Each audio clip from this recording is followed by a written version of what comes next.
What's going on, people? Welcome to Throwdown Your Questions, episode 212. I'm your host, Tony Polanco, and I'm joined by Emilio Lopez. Yo, man, why does he want the whiskey? Why didn't he want the healing thing? I could have saved that dude.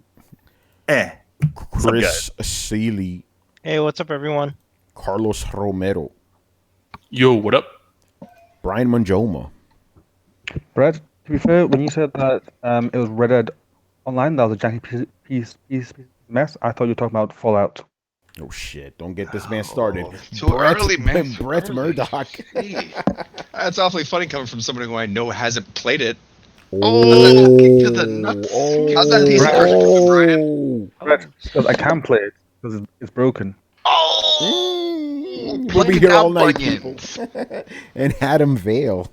Sucker Free Sunday Special Edition. Yeah, man, this is the kind of quality entertainment we bring you on Throwdown, man.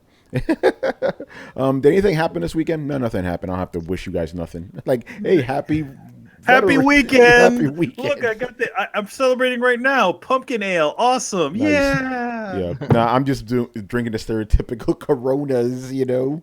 Get on there, man. Hey, ¿qué pasa? You know, I should put some lemon on as long this as that shit ain't in the light. Nah, now man, it's good. Me this, when it hits the lips, it's so good, you know. Yeah, man, I tasted some skunky ass Corona, man. Yeah, you're traumatized, son. I'm traumatized, man. Yeah, I went back to it because I did drink Corona for a long time. It was the same night you had it too, that skunky ass shit. But I went back. Oh, it's so good. When it hits the lips, it's so good. Anyway, let's answer some questions, man. So first up, from the previous birthday boy, Mr. Techno Fabulous. So his question is, do you have any thoughts on Pokemon Let's Go Pikachu and Pokemon Let's Go Eevee? I haven't played either yet. Neither have I. Chris. Chris, I'm looking at you. Chris. Yeah, I don't play Pokemons. Well, it's mostly Kristen playing it. It looks pretty good. It's pretty much a remake of the original games, specifically Pokemon Yellow, where you get Pikachu. But I mean, for the most part, it's good. Like you have drop in and drop out co-op. So basically clones the first player and then you can just mess around. But you have to follow where they go. And I mean, it seems good. Like I know the purists don't like it because they simplified a lot of stuff. Like wild Pokemon, you don't fight them. You just, like Pokemon Go, just throw the balls at them until they go in there. Right. So they took all the battling out of that and all the guesswork where you're like, oh, I got to put it to sleep or I got to poison it. They took all that shit out. So to me, that's better because like it's a little easier for people to get into, but you know, to each his own. But I mean, they're still battling. You just battle all the trainers. Battle trainers, yeah. So those random fights where they walk up to you and go, "Hey, I don't like your face," and then you just start battling. So you battle other trainers' Pokemons, but you don't battle. No, if you walk in the tall grass, yeah, it's just literally just like the phone. You just throw Pokeballs at them until you catch them. You don't have to battle them. Yeah. Very interesting. I didn't even know that. Yeah, Kristen, who's also playing it, she goes, it's fun. It's a streamlined version of Red, Blue, Yellow, and it uses the Pokemon Go catching mechanic. Well, there you go. Yep. I actually have been playing it. I've actually. Excuse me. Yeah. I keep forgetting Brian has a Switch now. I'm sorry, man. No. Go ahead. I recommend the game like Adam. I was like, yeah, play the game. It's quite good. Yeah. I up to the Elite Four. It is just a remake of Pokemon Yellow, but with Pokemon Go mechanics. I'd say it's a modern remaster or remake. No, sorry, modern remake of Yellow. And I use the word modern because it introduces the Pokemon Go catching nonsense. So if you don't like that, then you might not like the game because it does revolve around that because that's how you get new Pokemon and of course Pokemon about catching them all. So yeah, that's like very key. I do like the fact that you get to see the Pokemon like roam around the overworld. I think that's actually quite cool. I mean, it's awesome. Just see like a Pikachu just like pop out of nowhere. It's like, hey, Pikachu there. You know, it's kind of like makes things a bit more natural in the sense that like, yeah, these are wild creatures. They appear in the wild at random. You see them like walking around. Also, it's quite funny. Have you stumbled upon a legendary Pokemon? Yes, I caught me an Articuno from the caves near Seafoam Island. I actually did it by accident because I was like, okay, cool. I didn't get like last gym. No, not last gym. Second last gym, Blaine. I was like, cool. I'll just surf here. I'm like, oh, cool. Some Islands. Oh yeah, this one with like the things that drop down, and then suddenly it's like, oh, what the hell is this blue bird doing here? Like, oh shit, it's Articuno. I'll just catch this right now. And yeah, In your head, did it sound like the Pokemon show? Who's that Pokemon? It's Articuno! well, not quite, because I was just like hold on, like what's this doing here? And then it's like, oh yeah, I remember now. It's like it's going to be in the cave. Like, oh yeah, it makes sense. So yeah. when Manny mentions, I just have a question. It's super random and it's kind of off topic, but I need to ask it. Just yes or no. Does the Pokemon you watched, the anime, the anime you watched in the UK, does it have American dub or is it UK dub? Oi, I'm Ash. I'm gonna catch me some Pokemon. That sounds like I would believe it was US dub. I don't think there's like British dub off it. it's probably the 4Kids dub. Oh yeah, it was 4Kids. Oh, 4Kids. I'm gonna catch me some Pokemon, I will. The Pokemon That'd rap. be kind of fun. It's like I'm going to catch me some Pokemon. Pikachu. Yeah, Manny, can you do that with a raspy Ash voice? Yeah. Hey guys, are we gonna catch some Pokemon? gonna catch me some Pokemon. Yeah, Catch me some Pokemon, right? Show your shoes. I'm going to catch me up some Pokemon. Damn. Sorry, I can't do kid voices, so it sounds like this. Can we request a Jason Statham voice? That's my man. I'm gonna catch me some Pokemon. And go man. time. A couple of things here. I'm gonna Kristen, transport them. Kristen says that you can transfer Pokemon from Go and Let's Go. Well, that's cool. The mobile game and stuff. Yes, but it's only limited one way, so from the mobile to the Switch, and it's only limited to I think Gen 1, and also that Melatan Pokemon thing. That's weird. Yeah. So I don't know.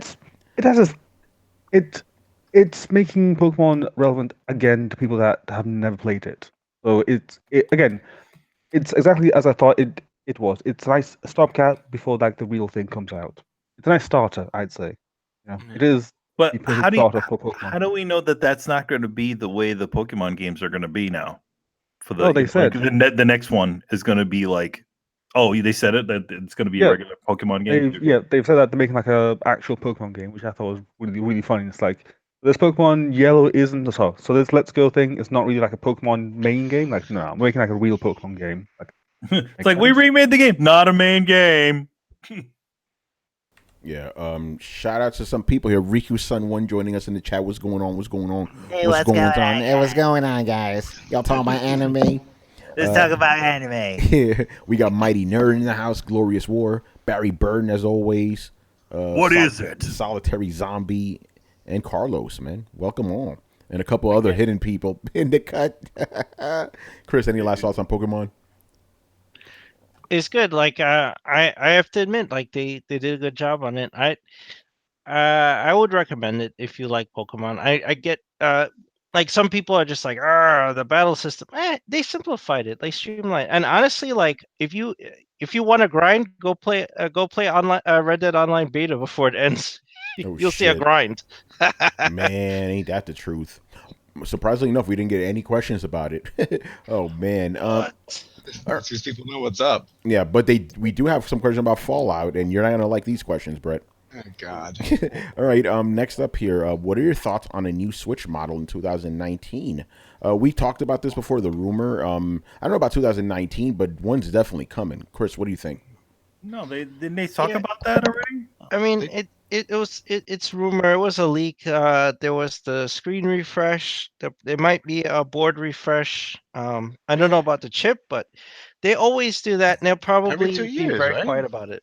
Huh? It's like that with I feel like every 2 years they do. They did it with the Game Boy Advance. They did it with the 3DS, the 2DS. Right, but those are the very new public 2DS. things. Like when you went from GBA, the original one, to GBA SP, like that was a huge change, right? DS to DS Lite, DSi, DSi XL. Like there, you see the changes, but for the mainline consoles, which this is straddling the line, they're not gonna make a big deal out of it. They're probably just slipping some revisions, and then Like think about even when the new 3DS when they did that, it had the little C button they call it, and just the function to do Super NES games. That was right, it. but they promoted it, and then they locked Super Nintendo Virtual Console games to it. Yeah, Right, that was the big deal. that's what I was saying. That was it. That's all I remember. And I want to again. I'm like, what else can I do? Nothing else. Right. I don't think this one will have those kinds of revisions. I think people see the console people would be pissed because if you had this was the argument with going into Xbox One X and PS4 Pro if they were going to lock content to like, oh, you can only play this on X, or you can only play this on the PS4 Pro. And then we said, no, you can't do that because like you would have burned everyone who supported the system early. That Nintendo is stuck in the same place. If they do that, I mean, they've proven they're kind of do stupid things at times, but I don't think they're that stupid to burn every Switch owner now and put a revision out of the system that locks like future content to it, you know? So I don't think it'll be that major of a revision. Yeah, that's pretty much my thought. It'll be like the new 3DS, like maybe on the off chance it'll have like one or two things exclusive to it, but even that I doubt. It'll just be like an upgraded version that plays the old games, Yeah. Now, if they lock Virtual Console to that shit, everybody should just fucking riot. And by the way, before you guys think Chris is crazy, remember they did that with the Super Nintendo games on the new 3DS. You couldn't play those. Was there something like that, Chris? You couldn't play a Super Nintendo? Yeah, exactly. You can only play it on there. Yeah. So if they lock Virtual Console, the Virtual Console's coming, but you better buy this new Switch. Like, fuck that. People should be livid. Yeah, right. But motherfuckers will be like, damn, man, I need them games. What makes people think this is an improved version? Well, we don't know if it is improved. Because that's the thing; they're not always the case. That's true, Brett. Because I remember when they did the Vita revision for Borderlands, and that had a shittier screen than the OLED.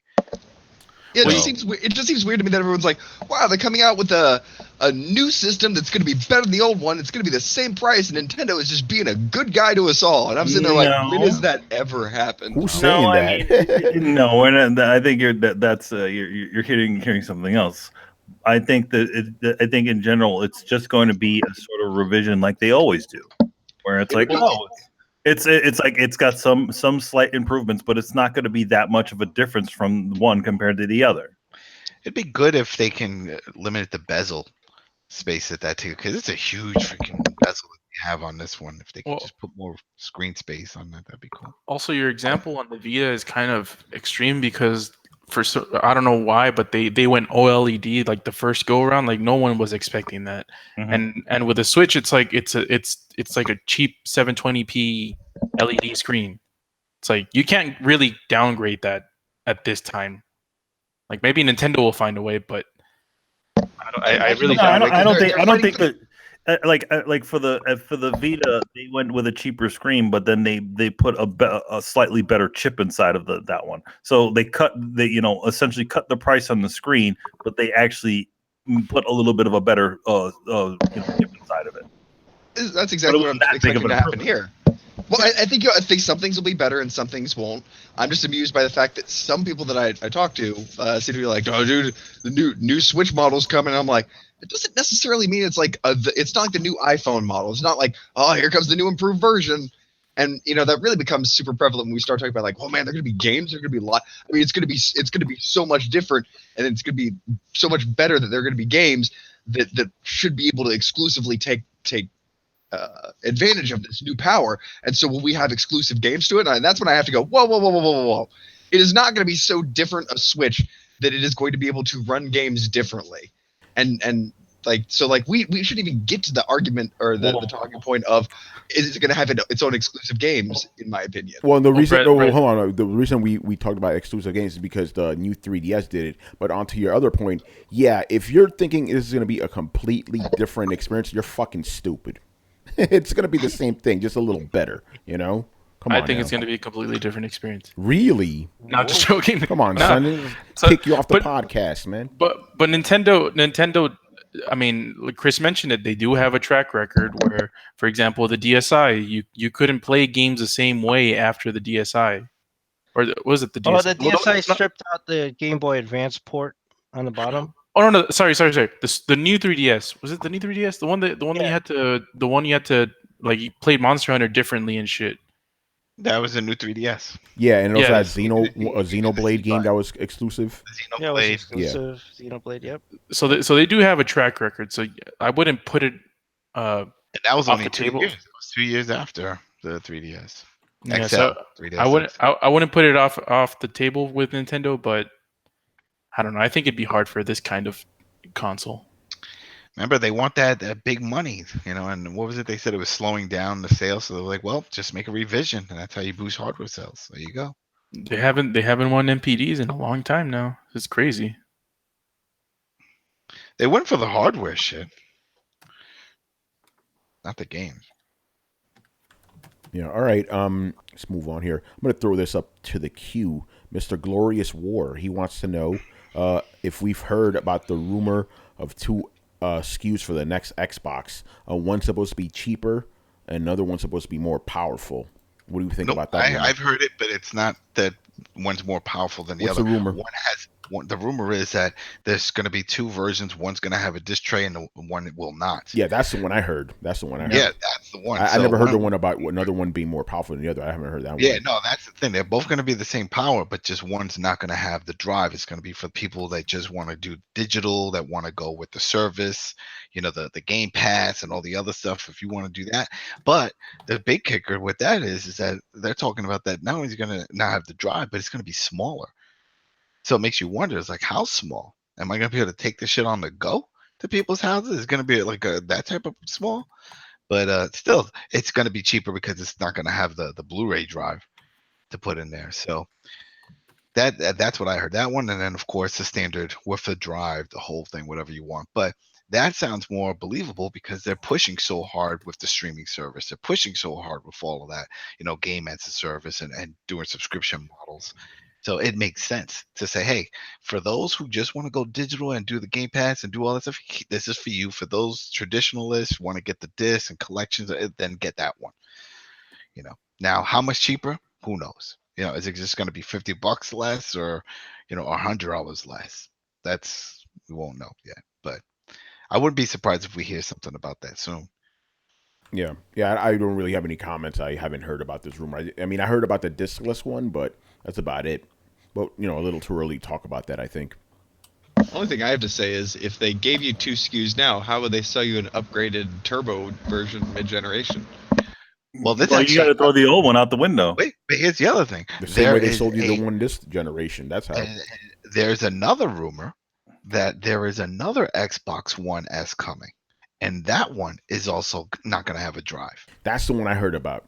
That's the first one I heard about. Yeah, that's the other one. That's coming before the next gen one. And supposedly, and the reason why that a lot of people believe this one is that this is going to be their test bed unit to see how it does in that market. It's like, hey, you got an Xbox One S, you got an Xbox here's this one without a drive is cheaper, but then it only makes sense if it's going to be cheaper like that, it's going to be smaller. The S got smaller than the big VCR they released. So, and then of course, then the X is even smaller than the S. So take out the drive. This could be pretty small. Yeah, my thing is, like, if you're gonna have one without a disc drive, make it cheaper too. Oh, of course. That's what I'm saying. This is definitely, and it's later on in the generation cycle, getting closer to the next one. So supposedly the rumor is that we're gonna see this by the summertime of 2019. Summertime. Interesting. So yeah, that's gonna be real interesting to see how they pull that one. So yeah. Anybody else thoughts on the rumor? Nobody gives a fuck. No, I mean, I'm going to say this. I mean, it again, it makes it, as Adam said, it makes perfect sense for them to go kind of all digital. Now, I mean, who's to say, like, okay, if they're going to go all digital, it's just going to have hardware space, or are they going to do the other thing where essentially it's just a stream box? Now the stream box, that's funny that you mentioned that, because they did talk about that also for the rental system. Remember, we all heard about that where they were talking about doing a rental system and you pay, but then that one still was going to have a hard drive in it. It's because that was a question a lot of people were wondering, and it was like, well, from what they're saying is that it will have a hard drive, but it's going to be one of those rental things where you go on Microsoft's website, you give them a credit card, and then they'll send it to you, and they charge you like $10 a month or some shit for the box. So now I'm thinking they're gonna call it the Extreme I wish, Box. and you know, it's funny though. It's full circle because I got to find a pamphlet. I had a pamphlet in the mail, and then there was online. You could find it was a PDF of when they first with the 360 wanted to do this, and that they were pitching it to what's the big cable company out in Chicago? What's it? Damn, some big cable. Fuck, I forgot the name of it. But Comcast. anyway, Comcast, there you go. And Comcast was on board with picking up. So the 360 was going to work as your DVR, and that it was going to be part of your plan. So you can contact Comcast, get a regular box, or you can get a 360 box. Then the Xbox One came, and then that deal wasn't part of it. But they were saying, oh, yeah, you can link in, you have streaming services and stuff. But now with this talk of them setting it up again where you could rent the box from them, it's just so crazy. It's like they're really still trying to push a lot of these features, but later on where people are more open to those type of things, where like, oh, okay, I could see how this works, because you see a lot of cord cutters out there, you know. It's like maybe they were ahead of their time with a lot of this shit. I don't know, Adam. Let me ask you this, because I think it'd be a great idea, but for the same reason it'd be a great idea, I don't think people would let it happen. You already pay, if you're going through Comcast or Time Warner, Spectrum, whatever. You're already paying $10 to $12 per month per DVR set-top box. If you actually add that up, that becomes pretty expensive, especially over a 5-year plan, 3 to 5 year plan. You're spending $300 to $500. But for this one, what they were doing to 360 was to replace your cable box. Exactly. So you're leaving money on the table. So it's not as ludicrous. I know a lot of people are going to be like, oh, who's going to pay $20 a month for an Xbox? Like, a lot of people, if you're already paying $12 a month for a DVR box, for $8 extra, you get an Xbox that you get to keep after 3 years.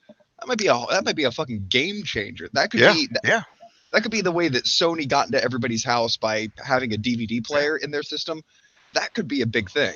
Yeah, like think if a cable guy shows up to your house to do some repairs, to do something, and he was like, hey, you know, for extra few bucks, you can get the Xbox, a new one. Oh, how do we get it? I got it in the truck right now. We'll just swap out your box. Shit, okay. And then I'm sure, you know, that you'll have the free month or whatever, Game Pass on there, and that's an instant party right there. You'd be like, all right, playing games, watching cable, doing the whole shebang, you know. So they'll sell to you as it's just another $7 a month. And like, because that rings different, like as somebody who quotes people prices for a living, that rings a whole lot different than it's going to be $20 a month. There are ways to stop people from doing math. You don't mention the fact they're already paying $12, $13. You just say for an extra $7 a month, and they're like, that's less than $100 a year. Exactly. So, but my fear is, would the cable companies let that happen? Because you know they have to make a killing off those boxes. Yeah. I'm sure there's going to be some kickback for them. But that was the thing. I saw these pamphlets. I'm going to find the link. It is all the way back in 360, and it was with Comcast. So you gotta have something, man. It's definitely going to be something. All right, let's move on, man. Next up, Mr. Matt Wheaton. Another question about next gen. Do you think next gen will be the last console gen, or will we see a true console / PC hybrid system, such as the case with something like a Raspberry Pi 3 playing retro games? I'm not sure how to answer this. You will never see a hybrid. You will never see an open source console. Yeah, I agree with that. Is that what he's referring to with the retro Pi? That's what he's referring to, a specific kind of like. There's two kinds of hybrids. There's like what Steam has essentially done in that they've made it so that you can use your PC as a console. He's saying, are we going to see a hybrid where, you know, you have more control over your console system? And the answer is absolutely not. It's designed that way with close architecture for both good and bad reasons, for both the consumer and the developers and whatnot. So no, you're never going to see a console where you can edit files and dig into the system and customize it the way you will a PC. And they don't want you to do that. No, that's not going to happen, because they don't want that to happen very specifically. And that's not bad. Like, you know, that would be chaos for gamers as well. You'd have everybody having a modded game. No versions would match up. People be cheating left and right. Like it would have its hitches. Not saying it's not a worthwhile idea, but it would have its hitches, and that's just to the player. To them, they're like, oh fuck no, that'd be a hacker's dream right there. Cats and dogs living together, mass hysteria. All right. Anybody else have any thoughts on this? I'm just going to go with Brett on this one. Yeah, I agree. I don't see that happening. I mean, as long as Nintendo and Sony are around, that never happen. I agree with Chris. We do not Yeah, want I it. agree. You're Chris agreeing with Brett. We do not. Sakurai does not want this to happen. Yo, shout out to Big Mike, man. What's going on, brother? Our Throwdown crew member right there, right? Posse, right? It's the it's Manny. It's the Throwdown. Shoot him up. Shoot him up. It's Throwdown. Shoot him up. All right, man. Moving on. This is an interesting question. I hope some of the guys in the chat might be able to answer this one. I don't know about anybody in the panel right now answering this one. What are your favorite Ace Combat games, if any of you have played them? Never Never Ace played a Combat. single one of these, son. I suck at using fucking planes in GTA. Oh, that So, is you true. know, It is. I mean, I know it's funny because I've never played the only Ace. So not only Ace Combat. The only plane game I've ever played, Afterburner. Yeah, pretty much. That's the only one I played. I think I played Which Ace is Combat essentially 6. Ace Combat. Ace Combat is essentially Afterburner. I saw Top Gun. Does that count? Top Gun. Yeah. I guess so. I mean, if you could ever land your plane. Yeah. Yeah. One of the Call of Duty games had a mission where you had to play on a jet doing the whole dogfight thing. I didn't like it. Yeah, apparently, like the Ace Combat games have like a really deep story, and that's why like the fans love it. But I never, like, is the game a sim game or not? Because to me, it looked like a sim game, but I could be wrong about that. I don't think it's simmy at all. I thought it was a sim game. Really? I don't know. I have no idea. What do we know? I have never played them. So I always thought they were just kind of being that they were Japanese games. I always thought they were all kind of over the top plane games. Yeah. Yep. Sorry, Matt. Can't answer that. What's your favorite Ace Yeah, Combat? right. He's not in the room with us tonight, which kind of stinks. Get in the room. No, for real. Get in the room. Get in there. You can hear me. Big in the Mike says future. that Ace Combat is getting PSVR support, so he's hyped. Okay, cool. And it's getting a flight right. joystick. Cool. Oh, they're taking it to the next level. Putting you inside. Dude, that is going to be a fun combination right there. Yeah, right. VR. By the way, we have a similar question to that later on. Well, they made a chair that could move back and forth and rock. It's like a flight chair. You didn't see that thing the force feedback wrist thing that I sent you guys? Yeah. But it's not as good as the German one. I'm just gonna put that shit all over his body, man. This VR thing is never going to take off. Yeah. Glorious War. He looks like he's played it. He goes, the story is like Gundam with lots of politics. Oh, so essentially, yeah. See, it's over the top then.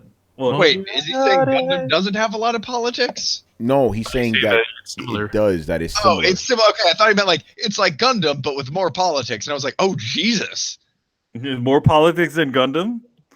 Barry Burns says he stopped playing after Ace Combat 2.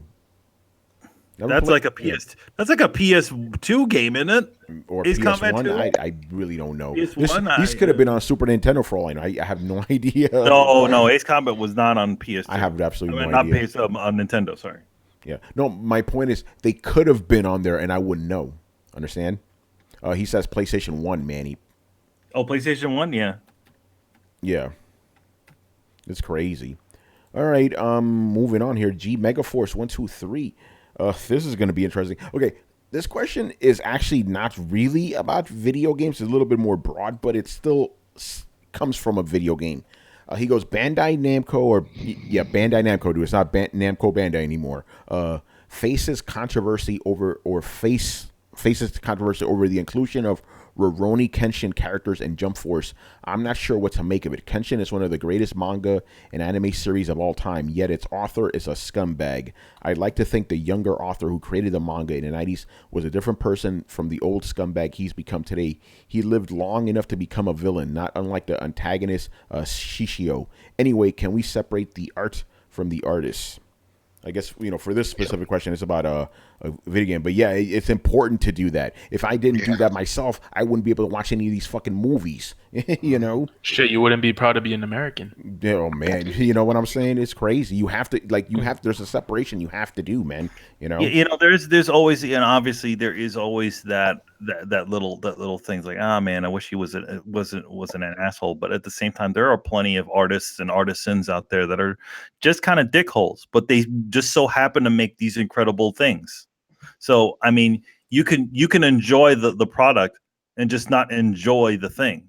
I mean, excuse me, enjoy the person that makes it. Nobody said you have to even need to like them. Yeah, the problem is that a lot of people now say that you do need to, like you have to agree with their politics. That's what they say now. No, like, you don't need to agree with a damn thing. Or basically, go ahead, Brett.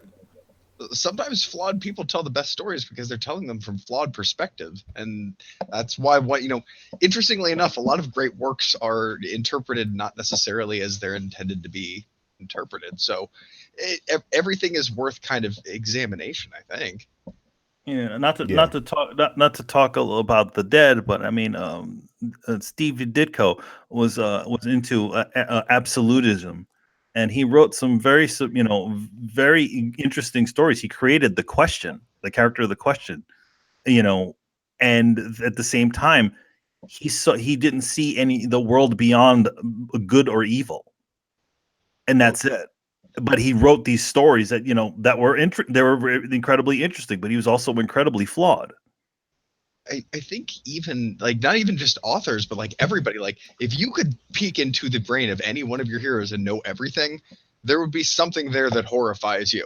There's nobody is 100% good in anybody's eyes. There's something you're going to disagree with. And a lot of there are people that made great strides in like civil rights, but they also believed in eugenics. And you're like, well, okay, that's a mixed bag. And I guess what I'm saying is everything is kind of a mixed bag, and it goes to varying degrees, but there's a reason there's a saying of never meet your heroes, because it's true. People are human and people are fallible. You need to be able to separate a story from the people who made it. And a lot of times there's multiple hands in stories these days. So you don't know who has what voice. So even if you don't like part of it, and here's where I get really passionate about storytelling and everything like that. Like, okay, so if you make a character that is infallible, yeah, all humans might not be able to live up to it, but it's an ideal that we should still strive towards.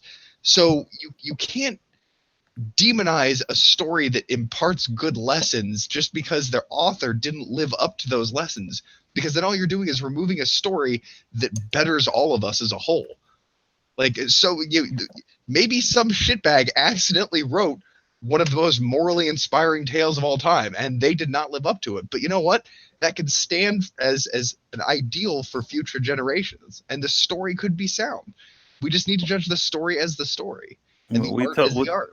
We'll talk about one of the most influential writers nowadays, H.P. Lovecraft.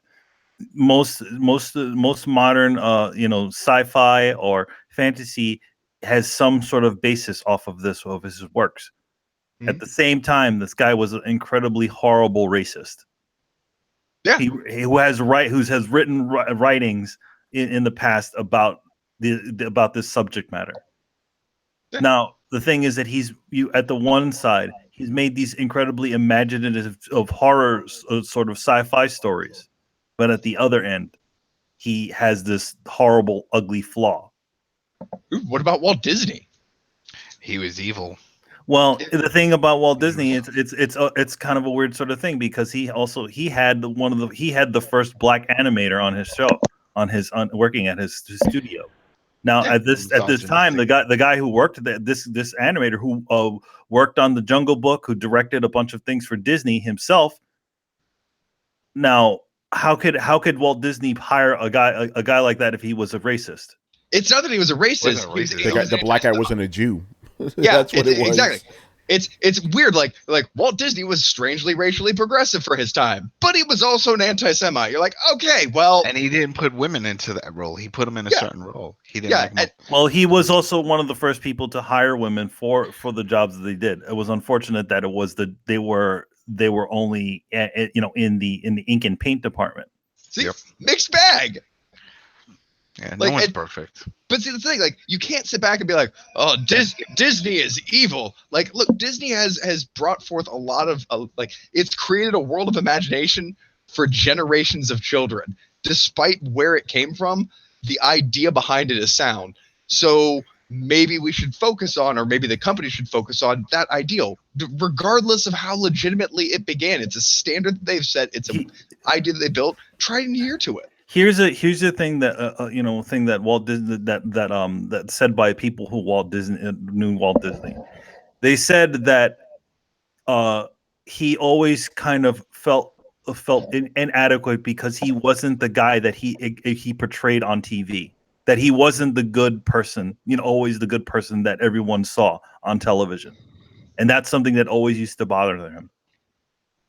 That he couldn't be that he was utterly flawed. I think that there being an idealized version of you that you strive to be and always fall short of is kind of part of the human condition.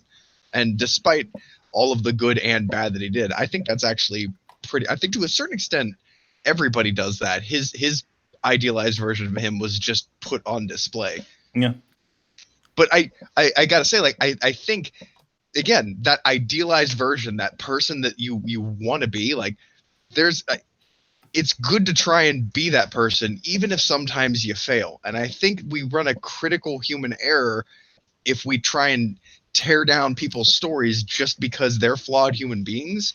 Then we miss an opportunity to learn, and we miss an opportunity to all make ourselves better. And I understand that we're trying to safeguard the world or make the world a better place or curate or whatever the fuck we're doing. Maybe I don't understand, but I do know the end result is less lessons getting taught, less idealistic versions of humanity being presented to young, impressionable minds, and less art for us all to enjoy. So I really don't see the positive side of judging art by its artist. Yeah, no, I agree with that. It's crazy, but you see a lot of that all the time now. If the artist does one thing that's questionable, that's it. You have to discredit everything. It's fucking crazy. Okay, whether it's an actor or for. Let me do this fair, actually. I've given reasonable argument to one side. Here's the reasonable argument to the other side. Primates are jealous. We are jealous, angry creatures. If you give one a cantaloupe and one a grape for doing the same thing, the one that doesn't get a grape will freak the fuck out. It is bred into us, is hardwired into us. So when we see somebody who we think doesn't deserve success, having deserved success, we have a natural knee-jerk reaction to just freak the fuck out and rattle the cage as hard as possible. And that's exactly what we're seeing. We're seeing like, well, this guy's racist. He doesn't deserve to be rich and famous, despite any other thing that he might have done or anything that he's added to public works, or even if he's accidentally enriched the lives of people. I don't agree with him because of some shit that he said 20 years ago. So therefore, I don't think he deserves the success because I am a jealous primate creature. It is a very base animalistic thing. And when you put the two arguments side by side, I'll be honest, it's pretty fucking clear, in my opinion, which one should win. We can either bow to our animal instincts and fucking rage out because we don't like that somebody that we don't like has something that we don't have, or we can actually look at what we're gaining and losing by this behavior and make decisions accordingly. Like, yeah, is it great that racist people might write racist stuff and might get rich off of them? Yeah, that's fucking terrible. But we as the public and the consumers have the ability to vote with our wallet. That's where our responsibility comes in. So maybe instead of just throwing a tantrum and trying to dethrone people, you hold up the people that embody the ideals that you want. You go about it in a way that produces more art and encourages more artists to speak with a unique voice instead of shutting people up. Build bridges, not walls. I guess that's all I'm saying. Yeah, I agree. All right. Glorious War says that because of what the author did, he will never buy any of his work, but he does. But he won't discredit his art, regardless of how he feels, and that's good. That's valid. That's valid. Yeah, I mean, especially now knowing what you know, you can't see the art apart from the things that you know, and that's perfectly normal. And like, you shouldn't read if the person has done something that you disagree with so much that it ruins the books for you, then it does, and you're not wrong for that. They're wrong for that, but I think you make a good distinction when you say, you're not going to go around demonizing the guy or his works. You're just going to let his shitbag actions speak for themselves and not give him your money. That sounds like a mature, responsible adult talking to me. Exactly. GZDR says he's never going to buy another R. Kelly CD. He has objections to how he acts. And that's fair. And that's fair. Yeah, I absolutely think that's fair.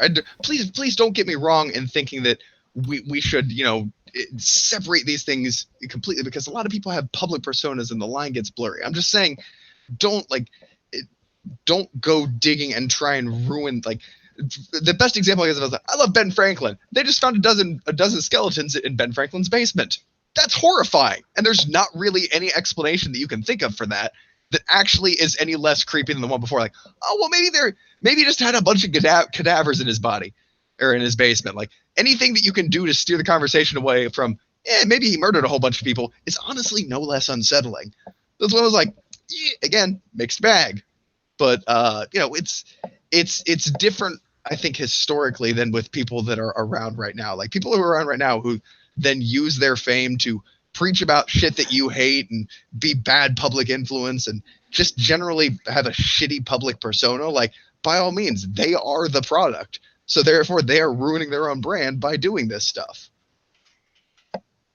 Yeah. Honestly, if it's just an artist about the story, like a true artist devoted to just their art, probably shouldn't have a public persona. And these days, if you really care about your story, stay the fuck off Twitter. Other than like basic self-promotion and advertising, like don't tell people your ideas on politics. Yeah, you really don't need to tell people that shit. You know, I still watch what's that show? Game of Thrones, even though the fucking author is actively torturing us by not releasing the sixth book. Oh man! All right, I want to move on because we got a bunch of more questions here. Okay, since it's the holiday season, what was the best game gift you ever got, and what was the best game gift you ever gave? I didn't have games growing up as a kid, so I always played at a friend's house. One day, I was at a store with my dad, and he surprised me by offering me to buy a Super Nintendo or Sega Genesis. I wanted to be different, so I got the Genesis. Still the best gift I ever got. As for best gift I ever gave, I got someone the Persona 5 Take Your Heart edition for their birthday. They loved it. Awesome. Oh, that was very nice. Yeah. All right, so stories. What was the best gift you got, and what was the best gift you gave, gaming wise? I never, to be honest, I've never got a gaming console for or for my birthday. I mean, not my birthday, for Christmas or anything like that. Usually Christmas was like if you got a game. I can't remember anything that any game that I've ever gotten. I can remember one that you gave. You gave me the PlayStation 2. You got me a PlayStation 2 with God of War. Yep, I got you that. Yep, that was the mini edition. It was like silver. Mm-hmm. For me, it's like I would get video game related stuff every Christmas because that's all I asked for when I was a kid. So I think, I mean, I guess the most memorable one for me was an N64, just because I opened it early and I got caught, and my mom told me that she was going to revoke my Christmas present. You got your N64 when my brother got his N64 for Christmas. When I was there for that, when Santa Claus got him Santa Claus. Yeah. Yeah, so got him the god of it. Yeah. Yeah, I remember me and my brother, we knew what I was getting, or I guess I don't even know it was just for me or for both of us, but we saw it under the Christmas tree and we're like, yo, our parents aren't here. Let's open this shit and play it right now. And we opened it, we played it, we got caught. My mom was super pissed. She told me, he's like, yeah, you're not gonna get this. I'm returning this shit back to the store. And I was all sad.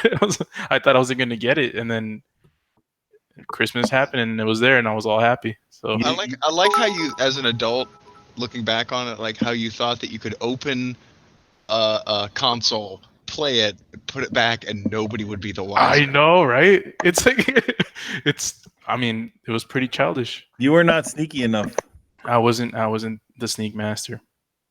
But I guess the best gift I gave is I gave my nephews all consoles. I gave all of them have an Xbox One. You may get them in the system. Yeah, shout out to Big Mike for the 13 bits, brother. Thanks for the bits. Appreciate that. GZR, no, that's not $13. Okay, for me, the best gaming present I ever got was a Super Nintendo, Christmas 1991, I believe. That was really awesome. That was the first time I actually stayed up like late to like play a system and shit for a birthday. I mean, a Christmas present in general. Stayed up till like 4 a.m. playing that thing, Super Mario World, going ham. As for best gaming gift I gave, I don't think I've ever done that. It's mostly like, hey, here's a I'm game. about to get it here's now. $60. You're about to The do it AP now. Okay, on me. there you go. There you The go. AP I'm gonna hook so up you Adam could- with some AP do shit. Yeah, There you go. All right, there's my answer then. Yep. Merry Christmas, man, and happy birthday. Yeah. Thank you. All right. Next, Chris. What about you? For me, I think the one time I got the console for Christmas was the original NES, and I was happy as shit because like I hooked that thing up right away. I think I slapped my Atari aside. I fucking hooked up the little RF switch. Remember when you used to have to take your rabbit ears and Yeah. then, like screw in Oh those yeah, things? I remember that. Yeah, I shit. did it the old-fashioned way with the RF converter. And yeah, man, I was blown away. I was like, "Holy shit!" I was playing Duck Hunt like all night, shooting that shit. I was so happy. Like I couldn't believe it. And then that was coming from years of Atari. I was like, it doesn't get any better than this. I'm shooting a fucking duck on the screen and the dog's laughing at me.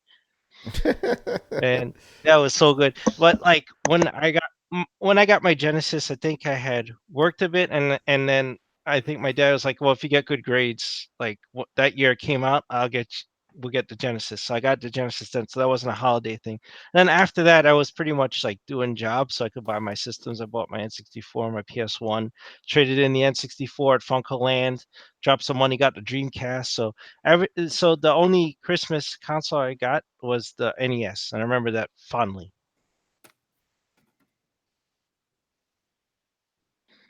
Shit. I don't know. I mean, I've given out a bunch of stuff, games and shit. I can't remember specifically because I've been thanked for stuff, but I don't know. I wouldn't know. I would have to be the other person. Yeah, you was like, hey, I bought you an Xbox 360, and then behind the scenes you see that person just wipe it off oh, thanks, and then they just throw it away. Right in the trash. Damn it, I'm remember muted. My mine. bad. Yeah. Mine's was. Go ahead, Adam. I woke up one morning and I had a TV. My mother's boyfriend had bought me a 13-inch TV. That was a big thing. I was like, "Oh wow, I got a TV." That TV was banging because that was. Hold on, was that a gaming TV? No, it was one of the cool Sony TVs. No, but we're asking gaming gifts, not cool gifts in general. Wait. This is so my mother's boyfriend at the time. He was always making money. He was doing some shady shit. So I was like, yeah, this is cool, but this is sort of not something I was looking forward to. He's like, wait, what did you want? And I was like, I wanted this Nintendo thing. Nintendo, what's that? I was like, oh, it's this game thing. He's like, come on, let's go. So we got in the car. We went down to the Wiz when everybody knows that. Nobody beats the Wiz, man. With, and he says, "Oh, go point out this thing. What is that?" And I told the guy, "I want Nintendo," and he said, "Oh, this," and it had Duck Hunt and the whole thing. He said, "That's what you want?" I said, "Yeah." You go plug it to the TV. I said, "Yeah." All right, and he bought it, and then that was it. And I plugged it. That was it. That got me started. I'm like, "Yo, this guy just bought me this." No, I was like, just Mr. Stallone. You want TV? Well, he was Colombian. It was a very heavy accent, and he was huge, big diesel dude. I don't know if you ever met him, man. Did you ever met him? Oh, I met him. I know what you're talking about. Yeah, him. So, yeah, so he was something else, that guy. But yeah, I always remember that. He's like, "Well, you want something else?" I wanted this, Nintendo. All right, let's go, Ken. It's Razor Ramon. Hey, That's how I imagine him looking, Razor Ramon. Chico, you want this TV? Yeah. But then later on, it worked in my favor because my dad worked in wholesale electronics, and they just started carrying Nintendo games. Oh, I remember that. Yeah, so then he was like, "Oh, all right. Well, then every time I saw him, whatever game didn't really sell well, he would just get one. He would just give me one. He's like, yeah, I had Elevator Action. I had all these older games, trash ass games. But that's what Elevator Action was the shit, man. Oh, fuck it that was game. fun. It was fun. Jackal and stuff. Yeah, Jackal. Mm-hmm. That's funny, man. I remember speaking about his dad's store. They used to be on Delancey Street in Manhattan. It's still there. It's still there. Yeah, Vigmar. It's smaller though, because what they did was They it sold was part of huge. it off, right? Yeah, they cut part of it off and they started renting it to other spaces. But back in those days, like, man, like they used to, like, again, it's like because it was one of those sorts of like electronic stores, a lot of shit was like overpriced. I remember Oh, when they had Street Fighter, like Street Fighter $100. 2, $100. I was like, oh yeah, right. Yeah, but people, and I told my dad, I'm like, why are they selling so much? He said, people buy it. Tourists come out here for this, and they just buy it. The locals don't buy it. It's the tourists that buy it. I was like, all right. You know, and the best gift that I ever gave was for my brother modded an Xbox, the 360, and souped it up with a big 120 gig hard drive and did that whole shebang. Damn, 120 gigs back in that day. Yeah, it was all damn. souped up, fully loaded, custom OS, did the whole shebang. So, He gave. I think you gave me one too, which I think Chris has now. And Chris has I do. He has not the 360. The Xbox. It was the Xbox. Xbox. He has the OG Xbox. Yeah, that Yeah. Adam up. Yeah. Yeah. You still have it? Yeah, I still have it. Oh, shit. Yeah. All right. It was still working when we all moved out and shit. So yeah. Yeah. Brian, get in here, man. Did everyone else go? Not yet. You and Brett got to go, but I'm picking you now, or you want to be last? Well, you know what, Brett. I issue a challenge to get a story better than mine. Oh. 'Cause I'm pretty sure that Brett does have one better than mine, but just to poke Brett more. Gotta play it like that. Yes. So best gift I ever got. I don't really have any good gifts gaming wise that I've ever gotten for Christmas. Is it a Christmas thing or just anything in general? Christmas. Yeah, no, never got anything gaming ready for Christmas. Father Christmas never gave you anything nice. Nah, birthdays yes. Christmas it's always just socks and body spray. 'Cause somehow I always need socks and body spray. Socks and body spray. Yeah.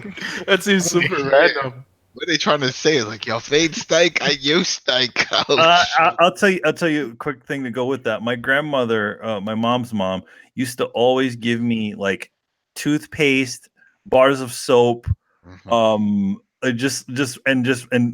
stickers for Christmas. So I understand where he's coming from. Yeah, Dude, he's I always get shoes, socks, a hoodie, a hat, and a jacket. Like not all five, like three of those items. Like it's always three of those items. So like a lot of times they're like, here's the boots, a hat, and a jacket. It just screams, get the fuck out. All right, Okay, Brian, I'm waiting for the good stuff now. Yeah, so best gift I've ever given. It wasn't really for Christmas, but I don't think that it matters. 'Cause this one's actually quite a cool story. So, I think like a couple of years ago, I was browsing the PC Master Race Reddit because I was bored one day, and that's what you do, just go on Reddit and browse. And I came across the story of this guy out in Spain who was wanting to buy Witcher 3 limited edition, one that came with the statue. So what happened is that his girlfriend wanted to surprise him, so hence she ordered on PC, and then she went to the store to come and get it, but then they had sold out. So she was like quite bummed because like, oh, I can't get my boyfriend the one gift I want. So instead of getting the PC one, she got him the PS4 one, so the PS4 limited edition with the PS4 copy. But then he's like, okay, I understand your sentiment and your gift is quite nice, but he didn't have a PS4. So hence he posted up on Reddit saying, "Hey, does anyone have The Witcher 3 on physical disc, so I can trade you my PS4 copy for my PC copy?" And at the time, I just purchased The Witcher 3 for like £15, which was like before launch, and I felt really bad because I thought The Witcher 3 was so fantastic, and I actually wanted to give them more money. So I was like, "Hey, you know what? Why don't I buy a physical copy of this game?" I send it to this guy, and he sends me his PS4 copy, and hence we're all very happy. So we talked for like a week or so, like making sure that like it was a legit story, trying to like prove that we were like actual like legit people. And so eventually I send my copy because again, like I bought it for quite cheap and I wasn't too fussed because they had got the cash. So hence I was like, okay, cool. If this guy is fake, then chances are I probably just sent a copy to someone for free. I'm not too fussed. So I sent it away, and then weeks later, I hear nothing back from the guy. And I'm like, okay, it's probably like a fake guy. I probably got hustled, so I'm not too fussed. And then I get back on to Reddit, and then it turns out that he was trying to like contact me for like 2 weeks, and he was saying, oh yeah, I keep sending the game to you, or keep getting sent back, and then it turns out he just spelt my address wrong. So he corrects it and he sends it over.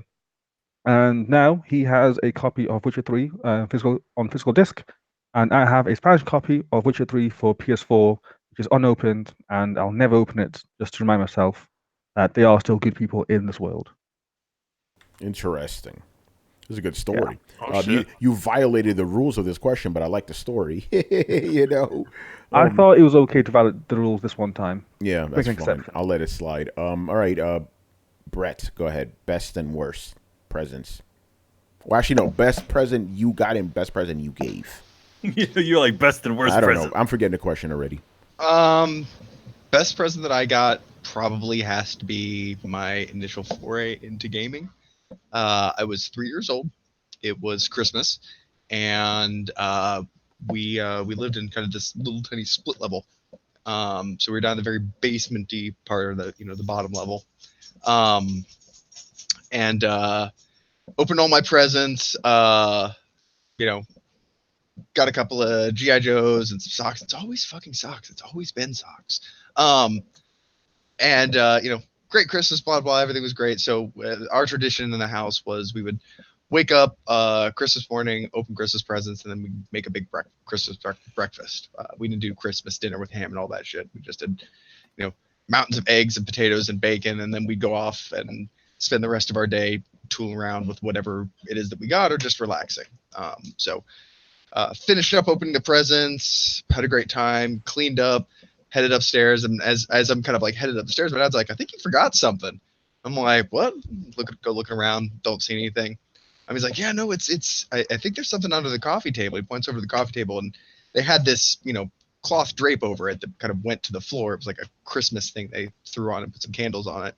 So I kind of walk over there and I lift it up, and there is a brand new in-box NES system with the light gun, Duck Hunt, Mario Brothers, and a brand new copy of the gold edition of Legend of Zelda. And I flipped my shit. Immediately pulled it out. I threw it in, started playing. Played the shit out of Mario. Played Duck Hunt. Started on Zelda. And at this point, I didn't even know how to read. So I just kind of started playing and wandering around. And I stayed. I didn't leave. There was a little corner in there that had a TV on a little entertainment system or a little stand, and then a little couch like 3 feet back from it. There was a bathroom across the other side on the other side of the room. I did not leave that probably 4x6 area for I think the next 2 months. I remember like I just had my plate. I'd get my food and I'd run down there with my plate and I'd sit down there and I'd eat all my food and I'd play video games until I just fell over and passed out and wake up and bring my plate back upstairs and rinse and repeat. So it was kind of the beginning to a lifelong cycle, and it's one of those things I'm really just honestly never going to forget. Best game I ever gave, or best gift I ever gave was when Rachel was around. There was one year where she had gotten a new job at a financial firm.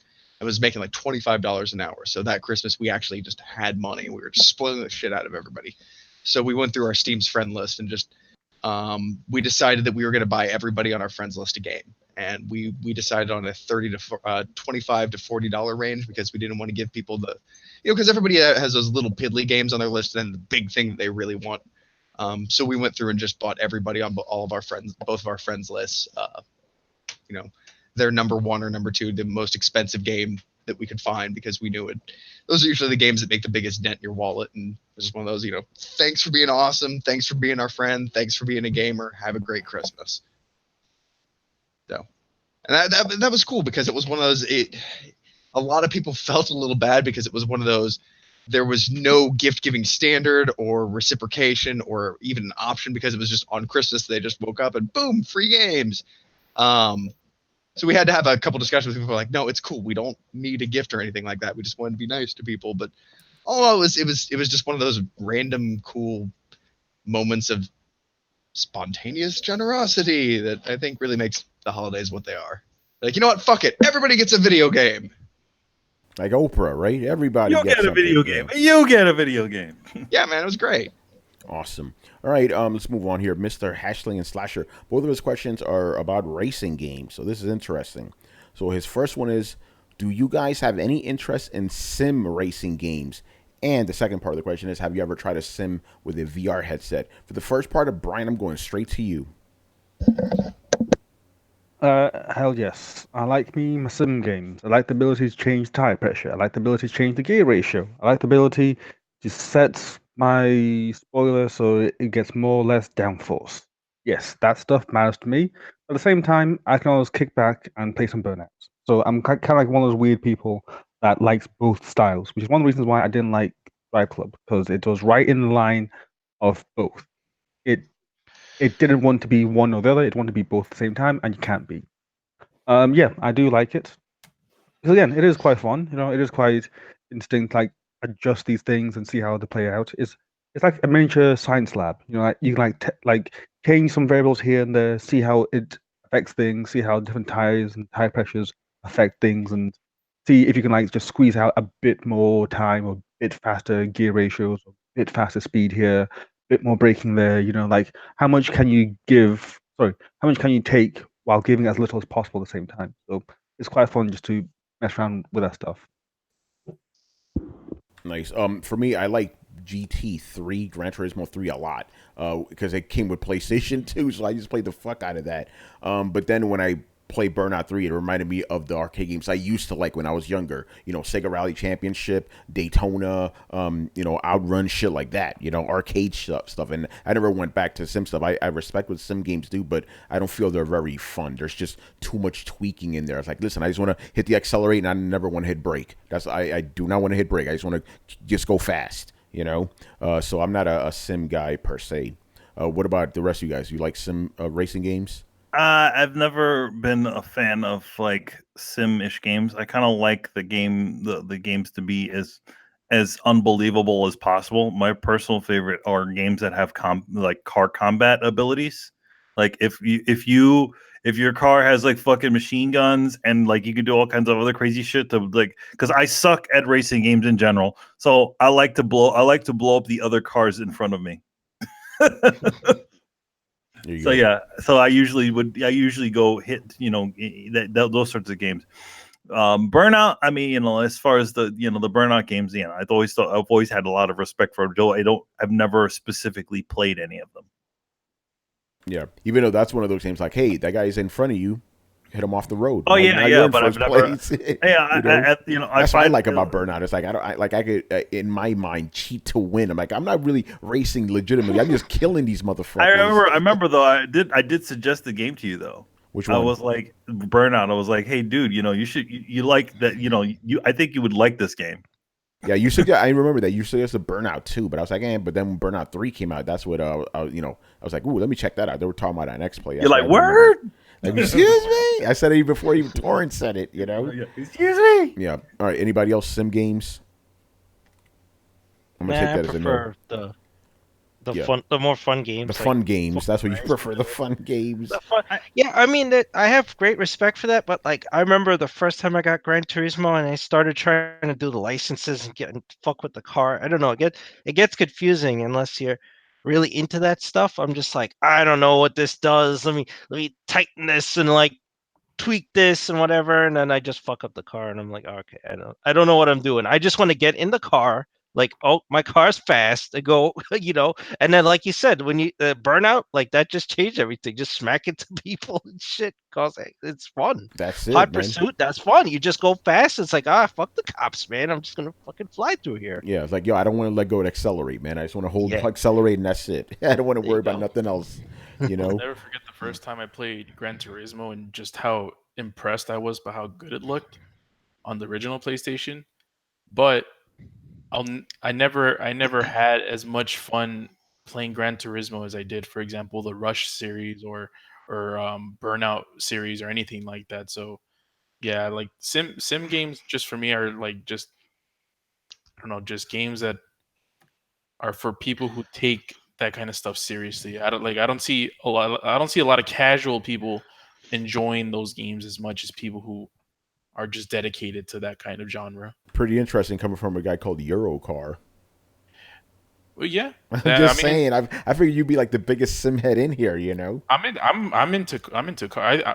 I might be the most into cars out of anybody in this. I don't know about Brian. Yo, man, you got to play Brian for that title, son. So Brian, are you into like cars, or are you just into like race, like gaming side of like I'm in cars. the car of gaming. cars.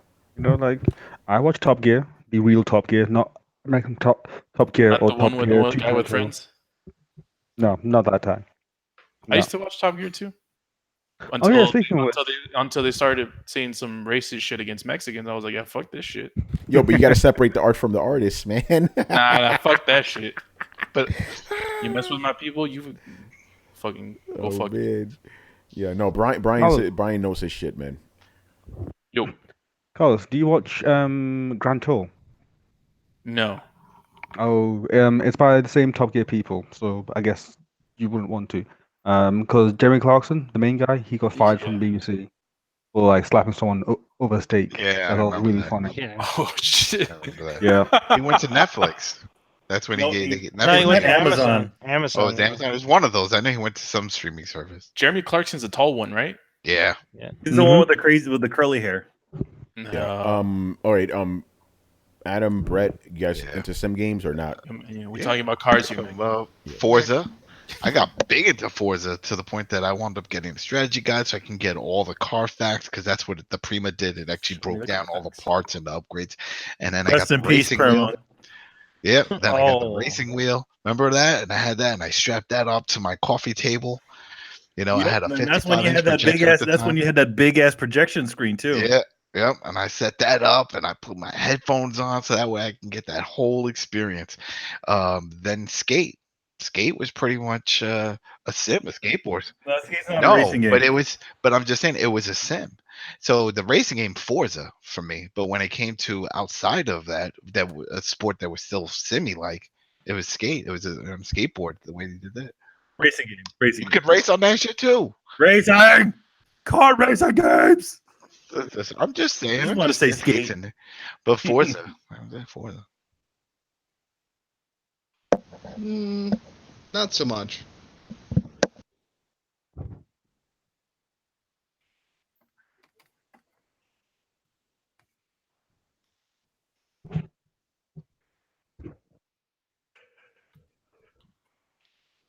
Tony, you're muted again. God damn it, I'm muted. Okay, let me repeat all that. The only sim game I played in VR was Gran Turismo at PSX. I don't know which Gran Turismo, whatever the last Gran Turismo game was. What was cool about that is you could actually like turn your head and shit. So like when you're making like corners and shit, you could just turn your head. You know what I'm saying? The only downside was like the sun glare was like real. You know, it's like shit, I can't see right now. You know, And you can't put your hands in front of your eyes. yeah, exactly. It was an interesting experience, but nothing. Again, because it's a sim game, so I don't want to deal with all that micromanagey stuff. You know, I just want to drive, man. Go fast. Drive. Yeah, Brett, I'm gonna look at you. Didn't you play like a racing game in VR or something? Oh yeah, man, I'm a big proponent. Like, weirdly enough, playing a racing game in VR makes racing way easier. Like, stupid easier, exactly for just the reason Tony just said. Like, just like when you're normally driving, you're kind of looking ahead of the road. So as you're turning into a left turn, you're kind of looking left and judging according to where the road's turning, as opposed to when you're actually playing it with sticks, it's just kind of like your head is strapped straight, looking straight forward. You're just kind of like turning the car and kind of praying. Like, it's not something I noticed until I started playing some driving games in VR, but I was like, holy shit, if I actually had to drive in real life the way I drive in regular video games, I would get into so many accidents. I forget which game it was. I want to say it was Gran Turismo. Was that the one that had the VR support for PlayStation recently? Yep. Yeah, Android yeah. and Sport. Mm-hmm. Yeah.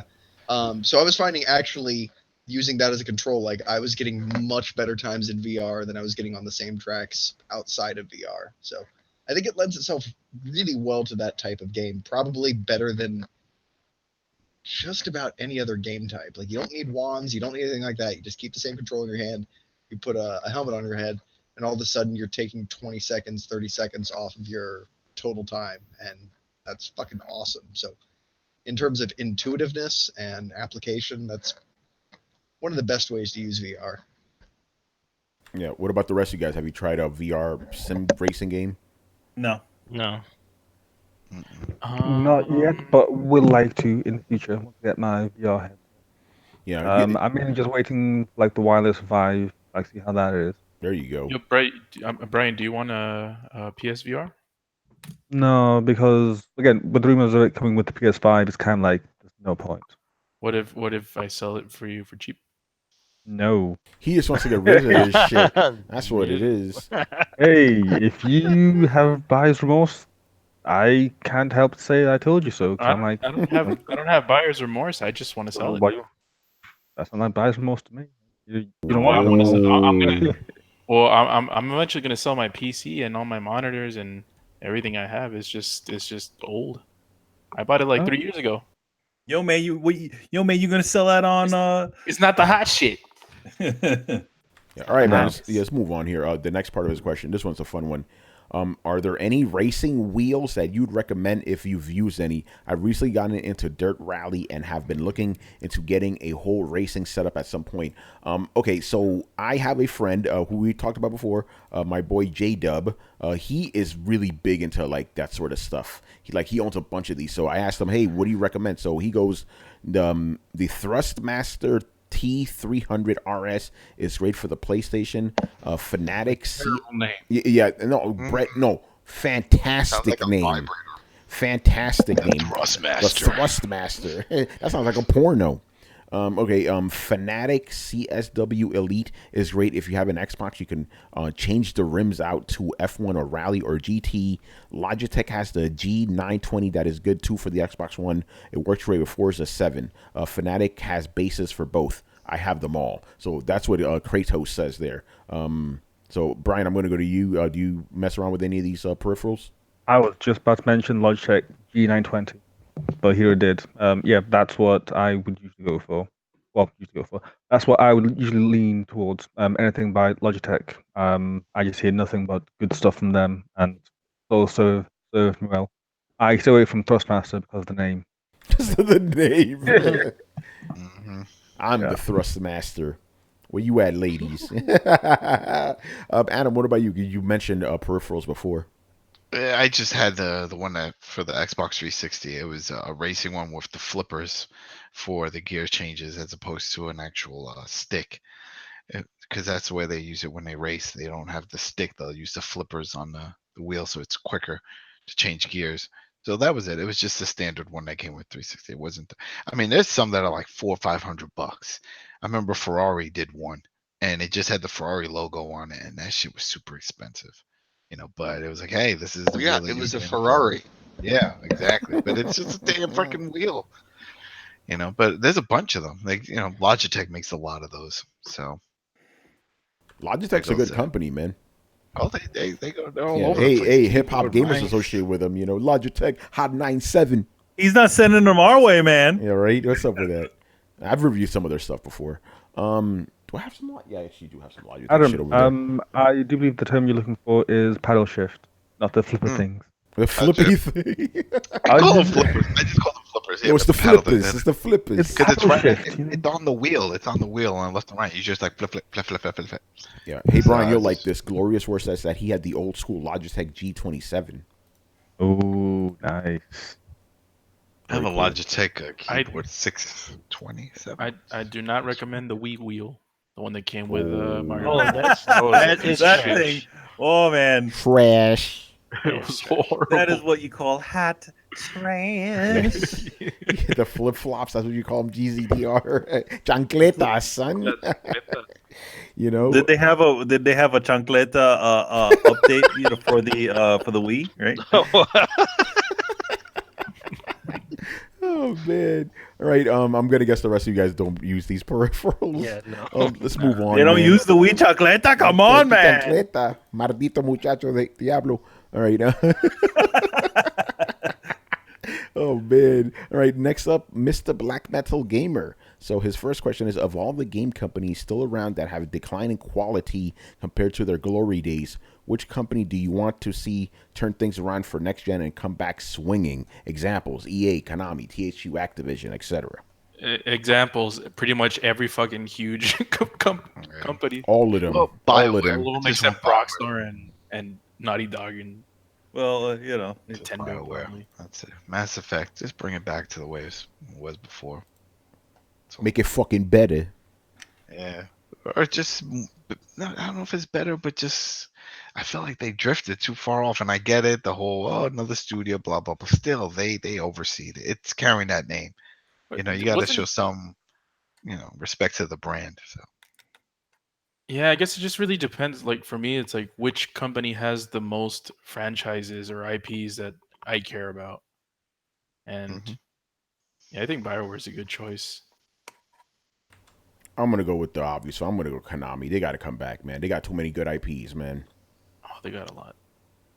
Yeah, there's so many IPs that they have that they haven't even like they could literally like if they really wanted to tap into any sort of market, like they have fighting games, they have all these famous franchises, not only theirs but also stuff from like Hudson Soft and stuff like that, like Adventure Island, all these franchises. I think they even own Bonk now. They own Box Adventure? Yeah, because the company that made that game during the earthquake a few years ago, they were on kind of shaky ground already, and the earthquake kind of ruined them. No pun intended. So they ended up selling all of their big franchises to Konami. That's why a lot of that stuff was on Virtual Console and stuff like that, because Konami was putting them on there. TurboGrafx and all that stuff. I think that's also Konami. I agree. Konami really needs the comeback. I mean, when I go back and look at the classic games on Super Nintendo and stuff, it's like they made some of my favorite games. Like I was looking at Batman Returns the other day. They made that shit. The Yep. Turtles game, they made that shit. I mean, the Metal Gear series. Well, I mean, and that we'll never get that back. That genius is at Sony right now. Like. We'll never get that back. Iga's making his own shit. Castlevania's in the ether. They just license that shit out. Oh, you wanted Smash Brothers? Give me that cash. Yeah. So I mean, I would love to see them do something with a lot of the things that they've done, and the sad thing about the Konami is the fact that all their big creators, with the exception of a few, all their big influential creators are at other places. Kojima's gone, Igarashi's gone. Whatever happened to the guy who actually originally made Contra? Is that guy still there? Like all the people that made Konami essentially what it is today, that created that pedigree are probably all gone. Yeah. Agreed.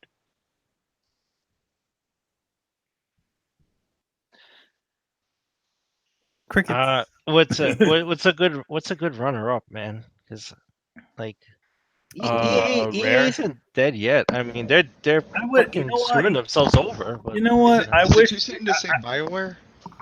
Adam said I think BioWare. it's too soon, but it's a top contender. I kind of want like old EA, like before they became this fucking like AAA shitty juggernaut. Back when they actually used to make other types of games and just like like little games like Sword of the Immortal and shit like that. You know what I mean? oh yeah, I missed those. I missed the company that made games like I think they made made like adventure games and that crazy like game for Genesis where you play a fucking ghost, like those games. Oh, that game was awesome. Like I miss that company. Electronic Arts. Yeah, Electronic Arts. That company. So if we can pull games back through the time portal like that, I want to throw Sierra in there. Oh yes. Oh yeah. For the Fallout ones. Yeah, Sierra has a huge pedigree of like adventure games and all kinds of stuff like that. It's kind of a shitty and untimely how their company slowly just died. Wasn't that EA too? I think so. It might have been. All right, what I think else? so. I know EA ended up with Command and Conquer and just did terrible things to it. Yeah, man, the hotness, man. Mobile games, son. Let's go. Yo, man, that means they own Willie Beamish. Yeah, Willie Beam. Yeah, what other companies, man? Brian, what companies you want to see come back? I'd say EA try to get all the studios that they've shut down over the last couple of years back again. Like, I would love to see an actual sequel to the Need for Speed Most Wanted. Like, there's only one Most Wanted game. The other one's a clone, a bad clone. It's like Bizarro Superman. It's like It's just a bad clone. Like no, only one Superman. And it's Superman. Yeah. So, yeah, like I love to see like them come back and bring back all the studios that they shut down. Because like to me, like PS2 EA was the best EA in my opinion. Like they had so many good games. Like I want to see a sequel to Mercenaries. Like, can you just imagine Mercenaries like with current hardware? It's oh man, it'd be amazing. Like or Black, the first person the sequel shooter. to Black. Oh, Oh, my I gosh, love that'd be that game. amazing. You know, Love it. here's one, a current gen Burnout. Like I'm still You confused know- as to why EA have not said anything about it yet. It's Man. like the only reason they put out Paradise was that to gauge people's interest. I'm pretty sure people are interested in it, so come on. Yeah, bring that What's shit going back, on? man. I can't fucking wait to play a next gen fucking Burnout and beat Brian.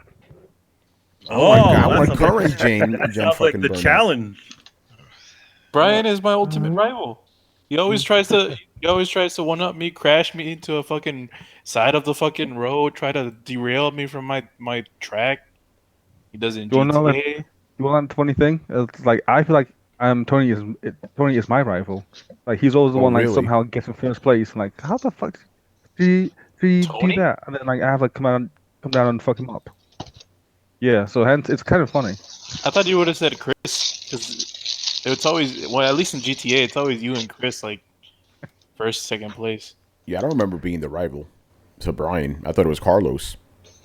I think I just have like this like inner flame towards. Okay, well, you know, actually, by the way, you guys are talking about you want a next gen Burnout. I want a current gen Burnout. Just bring this shit back, please, man. Fuck. There was a. What are you talking about? There was a current gen Burnout. You played it. Yo, man, I'll slap you, man. That ain't. Hey, I'm just channeling EA. Yeah, GZ says interplay. Acclaim G2 midway. Yeah, I don't know about that. Yeah, but, I don't know, but interplay, sure, you know. That was Because they had like gems, and then there's a lot of rough stuff in there, especially Acclaim. Yeah, you know. Oh yeah, man, Acclaim was kind of like garbage company. it was so bad. Like they even fucked up X-Men versus Street Fighter. Come on, man. no, for PlayStation, right? Yeah, for not for a PlayStation, for friggin' that game was fucking screwed up on both consoles. No, it wasn't. I had It this. was weird. Nah, dude. Not X-Men versus Street Fighter. Oh, excuse me, X-Men. Sorry, that was the Oh, one. okay, I got yes. I was about to say, my dude, the game only came out to America on PlayStation. You know, No, it was yeah. Acclaim ported friggin' X-Men started the Adam, X-Men. yeah. Yo, man, but they brought Mortal Kombat. Yeah, but then Williams did the Mortal Kombat 2, and that was a much better game. Yes, it was. All right. Any other companies you guys want to see come back? All right, take that as a no. So we'll move on here to okay. Adam wanted Bad Company to come back. Yeah, he wanted Bad Company. He wants Skate to come back, man. He wants that's EA though, isn't it? It's EA, man. Yeah, it's That's EA. EA. All right. Next up here, which current gen? Oh man, and Brett, let me finish this, please. Okay, which current gen AAA game launch disaster hurt its respective companies' reputation the most? Battleborn with Gearbox, Fallout 76, Star Wars Battlefront 2, and Battlefield 5, and Mass Effect Andromeda and No Man's Sky. Those are examples. So which one of these games or any other game do you think was like the worst thing that could have happened to the company and that hurt its reputation? Yo, were you just asking Brett or? Everybody, right? I just told her to calm down. I just, because Fallout 76 is in there. That's a trigger word. Andromeda. Andromeda hit a larger audience. Mass Effect Andromeda, because it made people like me, Chris, and Tony like kind of hate BioWare. Yeah, I don't trust them anymore. I'll just say that. Yeah. Shit. And he's got 3 of the games listed is from EA in the question. Shit, he's right. Yeah, you're right about that. Well, they're the publishers, Well, it still hurts them. I mean, think about it on all fronts. Like we don't trust BioWare, so we got a horrible single player experience. They ruined Mass Effect for us, right? Then you get to Battlefront 2. What is that? Oh, we got the Federal Trade Commission coming down on the game industry because of loot boxes. So thank you for that. Well, no, and then thank you got for that is true. I mean, Thank God for that. I hope they make a change. What do you mean? It's like No, somebody had to man. jump in there. No, Yeah, they shouldn't have done that in the first place. get rid of the, You don't Yeah, want we the don't want government that. messing around. This we is why gotta they get rid created of the loot SRB. boxes, though. Yeah, no, we don't want that. but We don't not want the that way. government. Yeah, we don't want the government. That's the bad thing. You don't want But that. nobody else is gonna do it. So what else can we do? No, the And- point is, like, the game company shouldn't have gotten to that place in the first place. Understand? I know, but they don't. We know they didn't give a shit because it's all about making money. Yeah. No, okay, I understand what you're saying. Now we probably do need the government, unfortunately, but it should never have gotten to that place. That's what I'm saying. Yeah, You know? I know, but It's fucked up. But yeah, I mean, Battleborn and Gearbox, I don't know. They're always kind of iffy though. It seems like the only games they make that people like are the Borderlands games. Every other game they make is like, bleh. What's the other game that they made? They made that shitty Duke Nukem, and they made Aliens Colonial Marines. Well, Yeah. the thing about officially they did not make those games. Well, they did. They finished them. They farmed out the Again. Colonial Marines to another studio. What was the other one? Duke Nukem. Duke Nukem was a pullover from another company. From Yeah, 3D Realms. But yeah. 3D those games are still under them, and people take them as Gearbox games, so Mm-hmm. it still ruins the reputation regardless. You know, that was pretty bad. And then No Man's Sky. It's interesting about No Man's Sky because there obviously a lot of shit got thrown at the developers and Sony, but it seems to have kind of blown away. Well, You it's know? hard to ruin the reputation of a studio that no one knew anything about. Yeah, they just Why made that Joe fucking. Danger? Yeah, they made Joe Everybody Danger. knew Nobody Joe gives a Danger. fuck Come about that on. game. Nobody gives a shit about Joe that Blue? game. What? Yeah, Joe who? That's what funded everything. Joe Danger is very popular. Joe Danger did very well. It did well. I Yeah, just they think. made a I bunch of versions of just that. don't care. You know. I love Joe Danger. I wish they brought that back to Switch. Yeah, and then of course the elephant in the room, Fallout 76. This is people are actually questioning Bethesda. I've never seen this before. It's interesting to me. I thought they were impervious. Yeah. So I don't know if it's gonna hurt them in the end. Do you think it will? No, you know what? All they need to do is just announce something everybody wants, and then Bethesda becomes everybody's darling again. Yeah. Well, Elder And- Scrolls is that. Yeah, and they still got the other games. They got Doom and all the other shit coming out. He forgot to add Blizzard with the whole shit. With Yeah, let's talk about Blizzard. They kind of fucked themselves up with that mobile game. You know. And now they're all over Diablo the place 4. talking about Diablo 4 coming. Oh, wait, no, well, we got news for that too. Oh, wait. I wouldn't be surprised if we see a bullshit splash screen or something at the Game Awards. They're not in the league of sort of Mass Effect and Fallout for me because it was just an announcement that got messed up, and like Fallout has had serious fallout. Yeah. Like it's like people like Bethesda is now on people's radars of companies that it's like they're keeping a close eye on with all this stuff. Like regardless, but the reason why I didn't pick Fallout over Mass Effect is Fallout 76 is not a mainline Fallout game, even though some people do treat it like that. But Mass Effect Andromeda was definitely That's a mainline game. Mass Yeah, Effect. that's Yep. a mainline game. Yeah, I don't care if it doesn't say 4. That's a mainline game. You know. Yep. And and just speaking for me personally, at least from what I've heard, because I haven't played the game myself, Fallout 76 is exactly what I thought it was going to be. So I can't be surprised over that either. You know. Yeah. But yeah, so I don't know which one of these would be the biggest one. Then EA definitely fucked up their reputation with all these games. You know, they're the ones that released the most of these crappy. And the thing about EA is that they kind of already were on people. Yeah, they were already winning. Yeah, they So were it's winning. like it's like the shittiest company that the company that got the shittiest company award multiple years in a row just got shittier. Yeah. You know. Yet they're still making insane amounts of money. Exactly. Which is insane. I you still know? find it Sports, crazy. they have They're all the this- they own all shittiest. this sport. They got voted the shittiest company, not in the gaming industry, in fucking general. Yeah, like you have like Fortune 500 companies that are literally ripping people off, destroying their lives. No, EA's worse. You know, it's crazy. But I think it's also because a lot of people that are into sports are pissed that they have the rights, exclusive rights to so many big leagues. They have the NFL, they have the NHL, they have well, not the NBA, but they have all the other ones. So people are like, shit, let them go. Let us get something else. Of course, Let the whole them FIFA go! tie-in, they have everything with FIFA.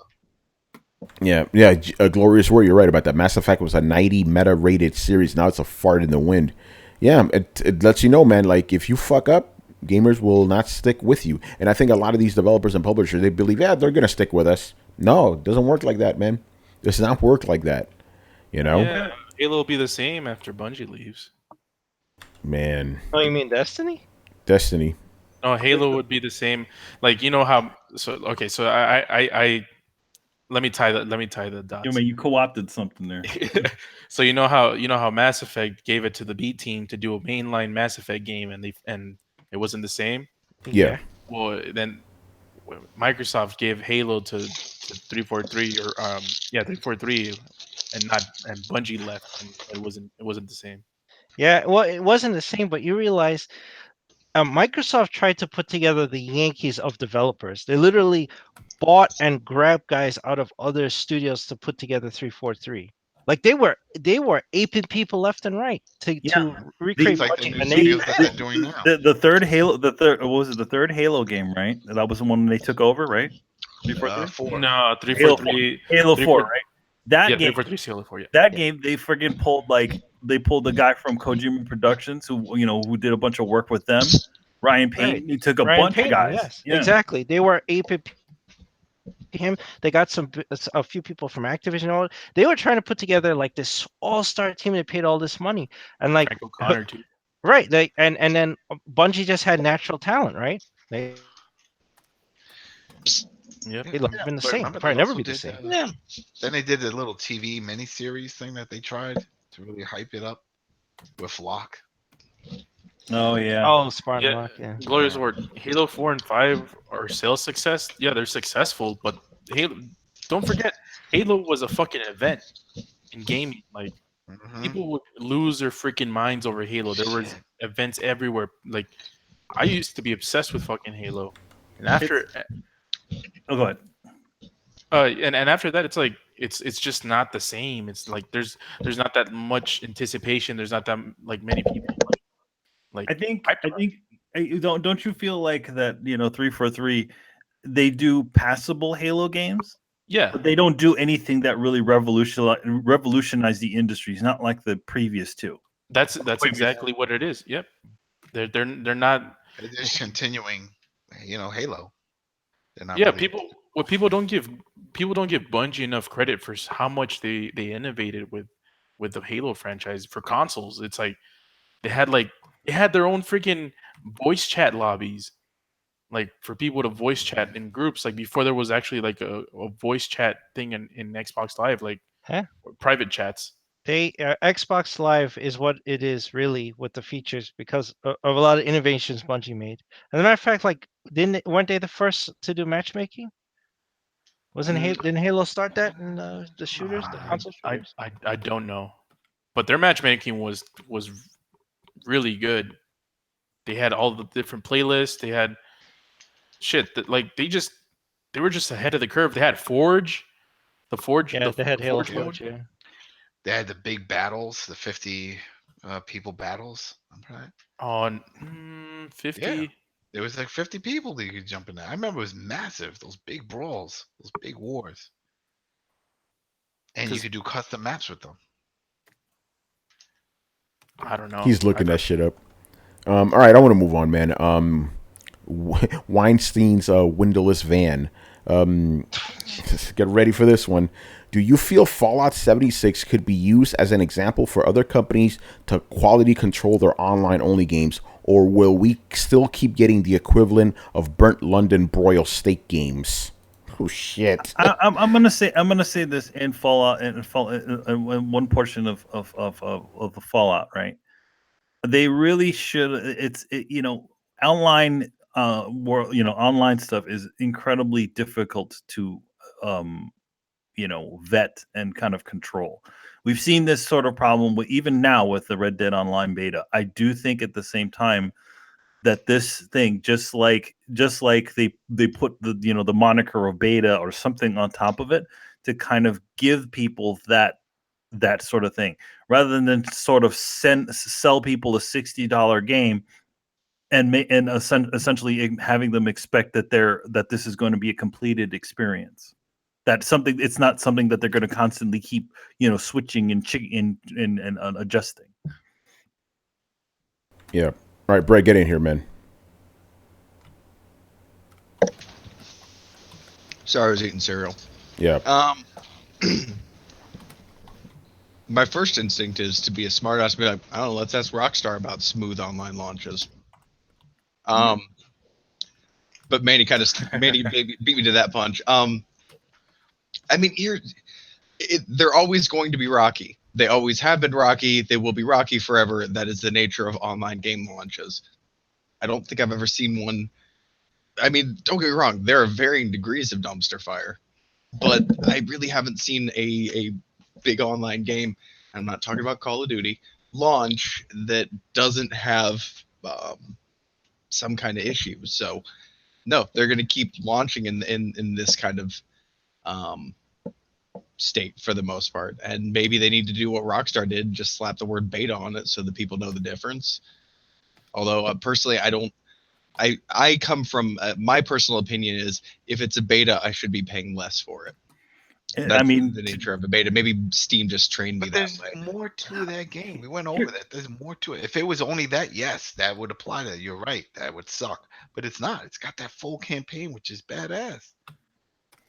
Yeah, but I mean, here's the thing: you can't have it coming and going. So, when you talk about Red Dead, do you talk about Red Dead Redemption 2 as including both online and single player, or do you separate the two? And talk I've about never them as really separate cared about experiences. the online. It's always been just a campaign for me. The first one was all about redemption. Oh man, that campaign. Yeah, I separate the two. Like it depends. Like if we were talking about online, I'm talking about online. If I'm talking about the single player, I'm talking about the single player. It's two different things for me. I You know. never saw getting this game, Red Dead 2, as like, damn, can't wait to do the multiplayer. It's always been about the campaign. Okay, The story and that's fine. So let me ask this: when we're talking about it in the context of launches of online games, though, why do we give Rockstar the pass and be like, well, there's single player, but we're not talking about single player. We're talking about because online. it's just a component, and it But will. we're Well, not Brett, talking no, about well, hold on, whoa, It's all online. yeah, Brett, it's because you just said that they shouldn't be charging full price, but you're not paying full price for the online. You're paying I full didn't price. say anything about price. I Yeah, said you did judge actually. it as a separate experience. Yeah, I do. But you did bring in price. Like you could rewind the tape. You did bring in price. I was like, wait a minute, but you get two things here. But if you're just about the online component, then you could be like, you could talk about it more freely and stuff. But to answer that question, the reason we give it a quote unquote pass is because they slapped that word bait on top of it. That's why. When you're talking about price, like, yeah, no, when I did say when you slap the word beta on it, I feel like it's something that I should get at a discount. But what are you going to get at discount? All of Red Dead for a discount? Because you still get that, whole game too. You know what I'm saying? You give additional content for beta testers. Hold on, I'm just trying to understand this. Do you suggest Rockstar sell the game for $40, the entire game for $40 or something? No. So But, what price is going to be reduced then? Well, since you can't reduce the price, like I just said, you give additional value in terms of digital content to people who are working through the beta. Okay. There needs to be some sort of incentive, and maybe Brian will back me up on this. I don't know, but at least it coming from the PC world, if you're jumping in on a beta, you should expect some sort of. If you're paying full price, you get some sort of Trailblazer or Founder package or something like that gives you additional free bonus stuff. Or you buy it at a reduced cost because it's a beta and you're willing to put up with Brett, it. this beta is not separate from the main game. If the beta that's why I just said two things. No, again, because I'm not understanding. It's like if the beta was being sold on its own, I totally understand where you're coming from. But the game comes with the actual game. It's an inclusion, man. That's like saying you can have cake or cookies, but we're out of cake tonight. That means just or cookies. Like when I say it should give you additional content or cost less, since it can't cost less, the only remaining thing in the argument there is it should give additional content, and I recognize that it can't cost less. Therefore, I'm saying it should give you additional content. I'm only making a statement that a lot of times you get it at a reduced price or additional content for the beta because that is a standard in the PC world. Can I ask a question to Brett? Yes. Brett, so let's say, for example, like all the money that you made in the beta transfers over to the online 1.0. Which Would that be Rockstar enough? promises is going to be the case, by the way. Yeah. Yes. So that would be enough. What would be enough? Like you said, you wanted incentive to play the beta because they're not. It's not really like you're just pretty much testing it for them. So what this is? is So, then is it not enough that I get to keep my progress? No, a it's lot not of games enough. don't do that. Beta stuff doesn't carry over. Yeah, they reset you. You know. They didn't do that in Destiny. Yeah, they reset your ass. They set everything. And Rockstar already promised. They could break their promise. They could break their promise. But they said that all your progress is going to transfer right over. Yeah, no trophies yeah. and everything already unlocked. So They can't break pinky promises. They Not- could, not- bro. Not all betas are beta. Not all betas. What now? Not all betas erase your progress. There's not. It's usually a game by game decision whether or not there's a reset of everybody's progress, and it's becoming more and more common for progress from the beta to carry over into the main release of the game. All right. But your point is that is not enough incentive for you, right? No, not generally. Okay. I don't agree with them releasing again, I know you're going to come back with me, but there's a story there. I don't agree with them releasing a beta with no extra incentives at the equivalent of full price.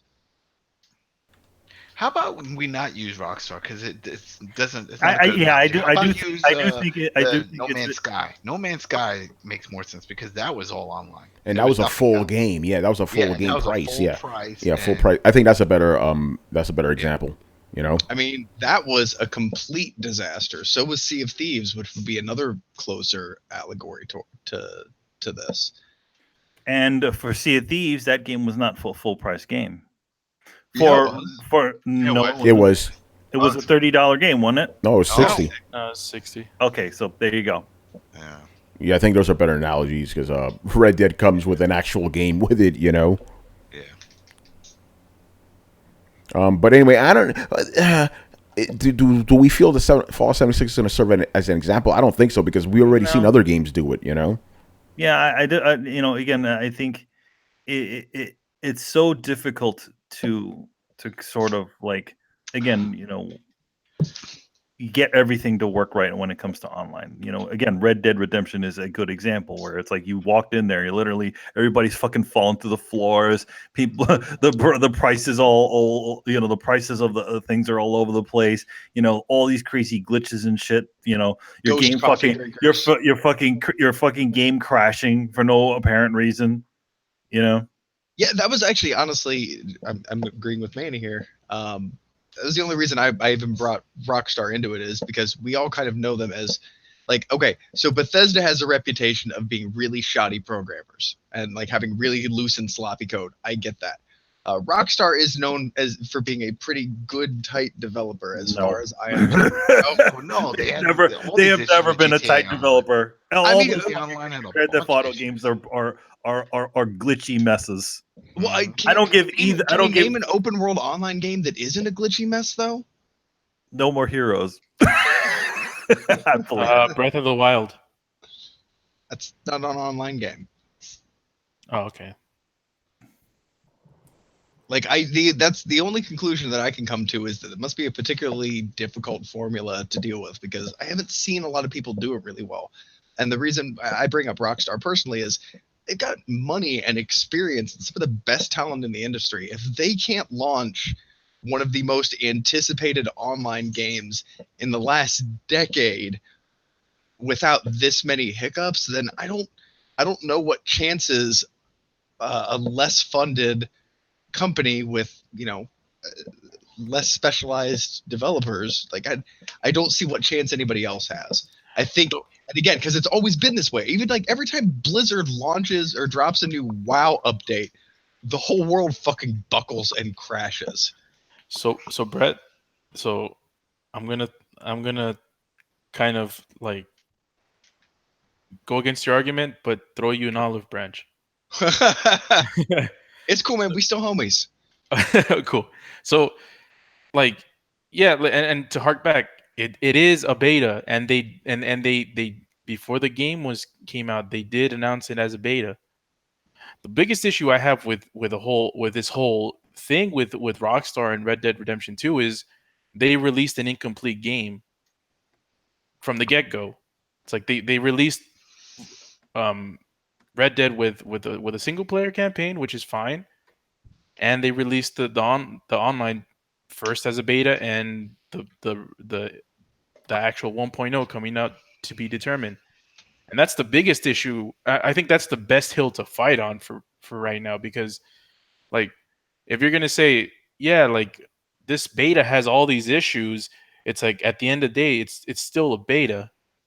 And They people did that with GTA Online 5 too. Oh no, I wasn't even coming at it from that instance. I was saying I was being very complimentary to Rockstar. It's kind of like saying like, okay, if Beethoven can't write you know, a sound piece for you, then like I don't know who the fuck can. If Rockstar can't, after all of this time with GTA Online, if they can't use that as a foundation to launch seamlessly, then I feel like honestly asking for an online game in any form to launch flawlessly or without a shit ton of bugs and almost be a complete dumpster fire, I feel like that's almost asking too much. And you're probably right. What we probably need to do and what we're probably going to see happen is we're going to see lots of betas, a lot of what Rockstar is doing, because they're just going to cover their ass and say, there's no way that we can release this without coming, you know, no amount of testing is going to come out and duplicate all the errors that everybody else is going to randomly have. So we're just going to release it, call it beta, and that way we don't have to have any hiccups. Because but if Rockstar can't do it, who can? No, yeah, like and that was my biggest issue. It's Ubisoft like, can. Did they though, or did they take Yeah, like a but year and a half for it to actually work right and be Are we talking released? about the Got it to Division? work. They got it to work. On Yeah, the launch. Division. Not on launch. Nothing ever works on launch. That's See? my point. There you go. But the point is, eventually it does. And not all of them stay shitty. No, and that's my point. Like, but even the And good it had a ones don't work on campaign. launch. That's my point exactly. Even the good one, or even the good ones are still broken at launch. Even good games are broken at launch. Even good companies release games that are broken at launch. I don't know that the issue here is necessarily Bethesda. I don't think the problem that people are saying is not that it was broken, is that it's just not fun. So if you count that as being broken, because they're like the fun factor's not there. They're spending 50, 60 hours in, and they're like, all right, well, it feels empty. It's not fun. They're not even talking about all the glitches. I think people are more talking about the glitches. Not the reviews I've seen. Well, that's two different cases. Like, I think most people are talking about the glitches because most people haven't even played the game. Yeah. So that's why they're bringing that up. But but if they're talking about the glitch, they haven't played the game, then that doesn't make sense. I think that was the nature of the question, though, is like with the technical issues that Fallout's having on launch, will this spark a discussion amongst other developers to have their game more polished as they release it? That was the original question, wasn't it? And yeah. Brett, I'm glad you mentioned that, because like and it goes back to the olive branch that I gave you, and the issue that I have with Rockstar is by releasing a game that essentially is incomplete as a whole, because if most developers do the Rockstar model, it's like, yeah, we're going to sell this product promising online, but we're going to release a beta first. Like, obviously Rockstar has sometimes will get to pass because their single player is incredible. So and for example, in the panel, most people are looking forward to the single player. But if most developers are not Rockstar, and if they release their games with, let's say, a beta first when they promise an online feature, and it's shitty, it's like, I don't want that to be a precedent for all other companies. That's my biggest issue with this whole thing. I actually not only appreciate the olive branch, I think you've actually put it more succinctly, and I think you've hit the nail on the head that's been giving me that is the nature of my beef. Is one of those, like, I kind of feel like I got rope-a-doped a little bit here. Like, you know, like we're releasing this game. It's made in 2 parts. The second part is coming soon. The first part's in a beta. The reviews have come out. Now we're dropping the beta. It's still a beta, so forgive us if everything's broken. And no, exactly. I can't put it better than you did. That's exactly right. And this has nothing to do with the quality of the single player, because I would pay $60 for Red Dead Redemption 2 single player, and it's not like that I would have an issue. Like, I don't regret my purchase because the online doesn't come up, but I just don't want this to be a standard with everyone else, because Rockstar is pretty good at setting trends. Well, I feel like they all do their own shady shit. Remember the whole thing with Rocksteady and the Dark Knight DLC was like, oh yeah, season pass. All right, what do you get? Don't worry about it. We'll tell you later. Just give us $50 now. No, that was what? that was bad because they even announced like the DLC with the launch trailer. Like, how do Yeah. you launch a game, or how do you tell us that the game's launching and then say, hey, there's DLC as well? It's like, the fuck? And then the worst part is not mention what's in the DLC. We're like, all right, what do we Mhm. get? Oh, we'll let you know later. Well, no, I'm giving you want my money now. I want to know what's in it. Why? Yeah, box with a question mark. What's inside the box? Yeah, Ooh, exactly. it's a mystery. It's a loot box. We have to pass the bill so we can see all the wonderful things in it. And what's your money? Depending on how many people gave money, is how good the quality of the content you get. Ta-da! Yeah. All right, man. Let's move on here. Next question. Oh, what's up, Can I just Brian? answer the question? I say yes, it should be used as an example because again, it's been going on for too long, and eventually there has to be that one game that breaks the straw. No, that breaks the camel's back. And I think that we have to use some game, and it seems like it's only fair to use Bethesda games because one, the problems in themselves, and two, they've launched in a bad way. So I think we just have to just grab onto it now and say, hey, this is the last straw. We're done with this. You can't just do this. So I say yes to the answer. That's almost cruel, Brian. I mean, they're not tight developers to begin with. Their single player games are broken. I don't think holding them up and be like, look, they've done a terrible job translating a game into online. Everybody's gonna be like, well, I mean, they did a kind of terrible job of translating a single player game into a single player game. So Yeah, but it has to be someone, and I don't know. I think and you make a good point. I'm just saying it's kind of tragic that you're like holding up the handicap kid. well, it's not my again. Like, I don't choose this. Like, it has to be some game. So it's either we do Battlefield 5 because apparently that came out and it's kind of meh. Or again, I actually didn't hear anything bad about Call of Duty this year, so I don't know. Red Dead is Other than the stuff that Adam talks about every week. Adam was the Right. only one. Yeah. Yeah, Brett, you can't blame him. If Bethesda's going to be the kid who can't dunk, who comes on the court and says I can dunk, and then like falls on his ass and airballs it, then that's their fault. Yeah, no, I agree. I'm just saying it's a tragic choice. Yeah, it's like being like let's make an example about how bad white people are at dunking, and then you bring out like the asthmatic white kid on crutches, and you're like, come on, Timmy, let's see how you do it. And you're like, oh, that's just gonna make your point even stronger. I mean, that's not a fair choice. I can see why you chose it, fair. and it's a good example. The optics on it are exactly right. That's just tragic.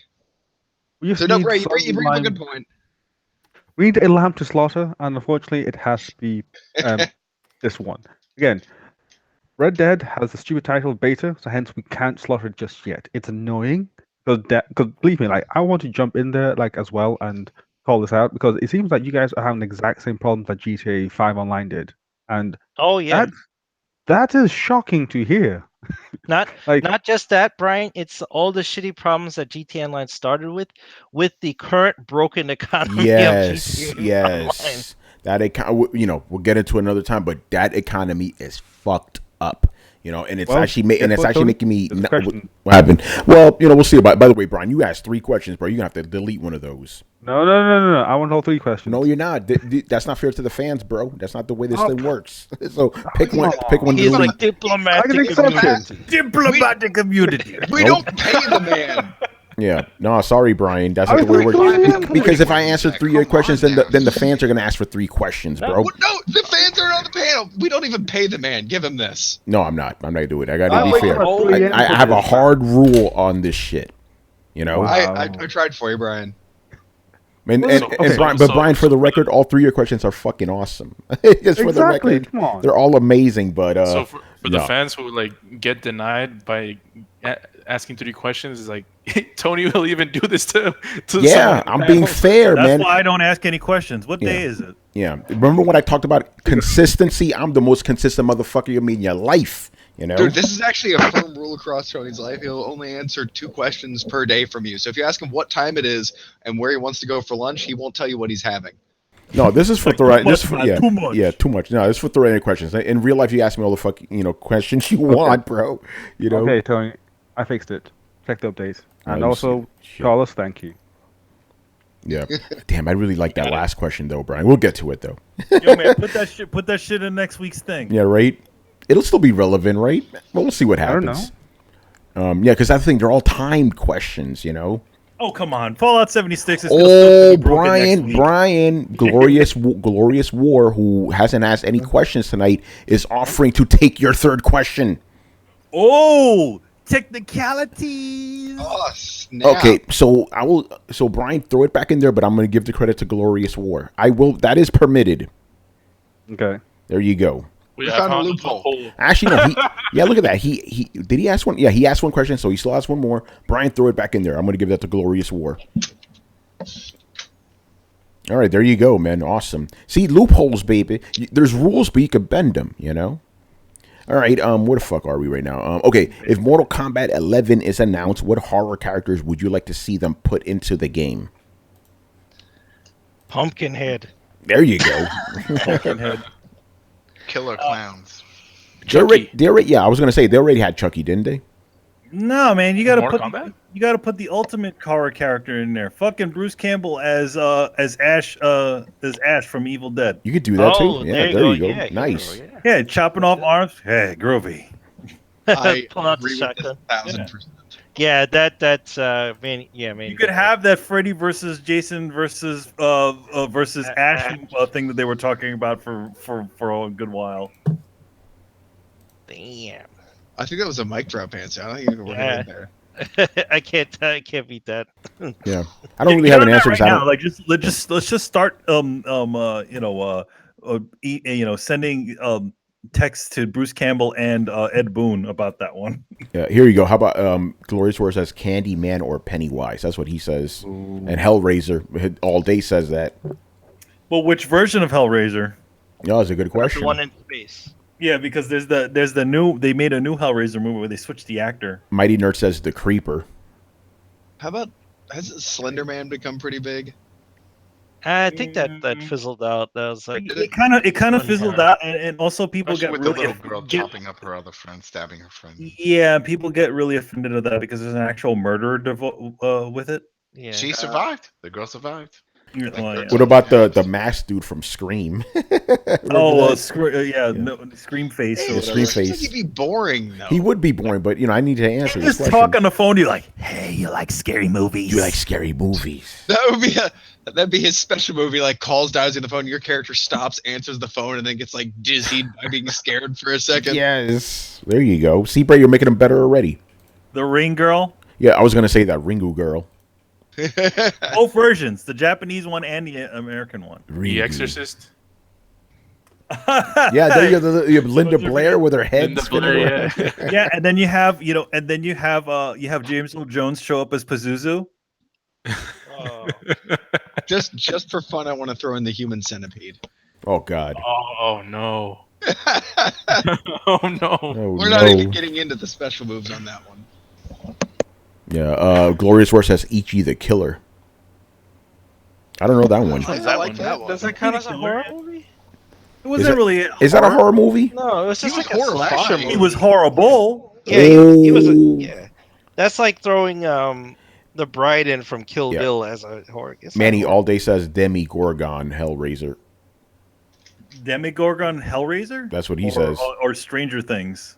Or maybe Demi. I don't watch Stranger Things, so I wouldn't know. Demigorgon. Demigorgon is also a D&D thing, so you could throw the Demigorgon from D&D in Yeah, it's there. got to be horror I think movies that's though. why they named him that, because remember they were playing D&D. Oh yeah, that's why they Playing named him that. D&D, yeah. They already had Texas Chainsaw Massacre guy in there, right?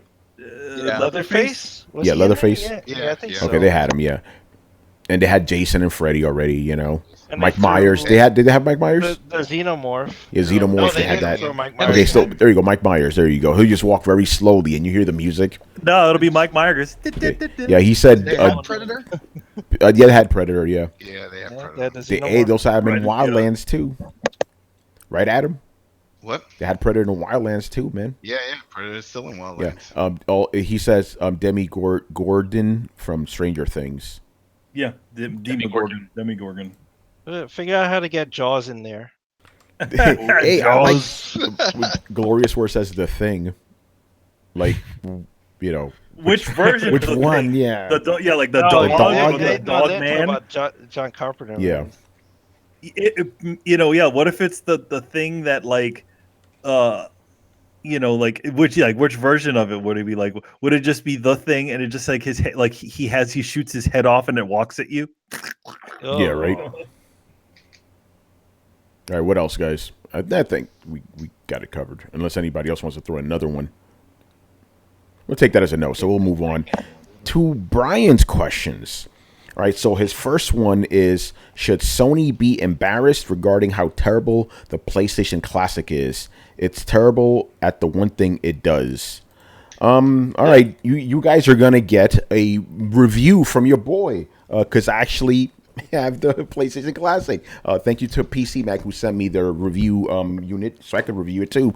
Here it is. Exclusive. Here's the console, small. It's a small PlayStation. Right there in the front, you got the USB ports. Up here, you got the power button, reset button, and the open button. The open button doesn't actually do anything, but if you're playing Metal Gear Solid and Final Fantasy, you need to press it in order to switch disc. That's just the way it works. Isn't that crazy? Yeah, and it comes with two controllers, the classic PlayStation controllers, not DualShock, classic PlayStation controllers, and these work exactly as intended. I forgot about this. In the back, you have the HDMI port, and you also have the USB 3. However, this doesn't come with an AC adapter. You need to use one of your own, which is already like, okay, that's kind of stupid. Once you jump in there, if you guys remember the old memory card layout, that's what the menu looks like. You have like 20 games you could cycle through, right? And here's the thing: people have been hampering this thing for the actual games on here. I'm like, no, that's the least of this thing's fucking problems, man. The emulation is atrocious. They're using here's the thing: Sony on PlayStation 2, PlayStation 3, PlayStation Portable, and PlayStation Vita have excellent PS1 emulation, because half of it isn't really emulation. They're just using they're either using the actual hardware or the actual software, right? So you would think, hey, Sony's done this shit 4 times correctly. You think they're gonna do it right this time? No, they got some open source fucking hardware. I think it's called PCSXX or whatever. It's one that I sent you guys. Yeah, this thing is fucking trash. Like, okay, even I understand the games are 720p, just like the Super Nintendo Classic or whatever, but it just looks so muddy and nasty. Sometimes like the music slows down and stuff, like in Final Fantasy during some of the boss battles. Yeah, and to make it worse, 9 of the games here are fucking PAL versions. Now, PAL versions, like the refresh rate is different than what we have here, so it slows the games even further. So, the thing I'm worried about this, and this is what Digital Foundry said too, they're worried that, imagine if you never played a PlayStation 1 game, right? And you play this shit, or it's been 20 years since you played these, right? You play them like, I don't remember them looking like that, but I guess that's how it was back then. No, they were better. Like, this thing is terrible. $99. Do not, and by the way, people always say, oh, Tony, you're a Sony pony, right? I even got the hat. Do not buy this thing. This is a fucking atrocity. Do not buy this thing.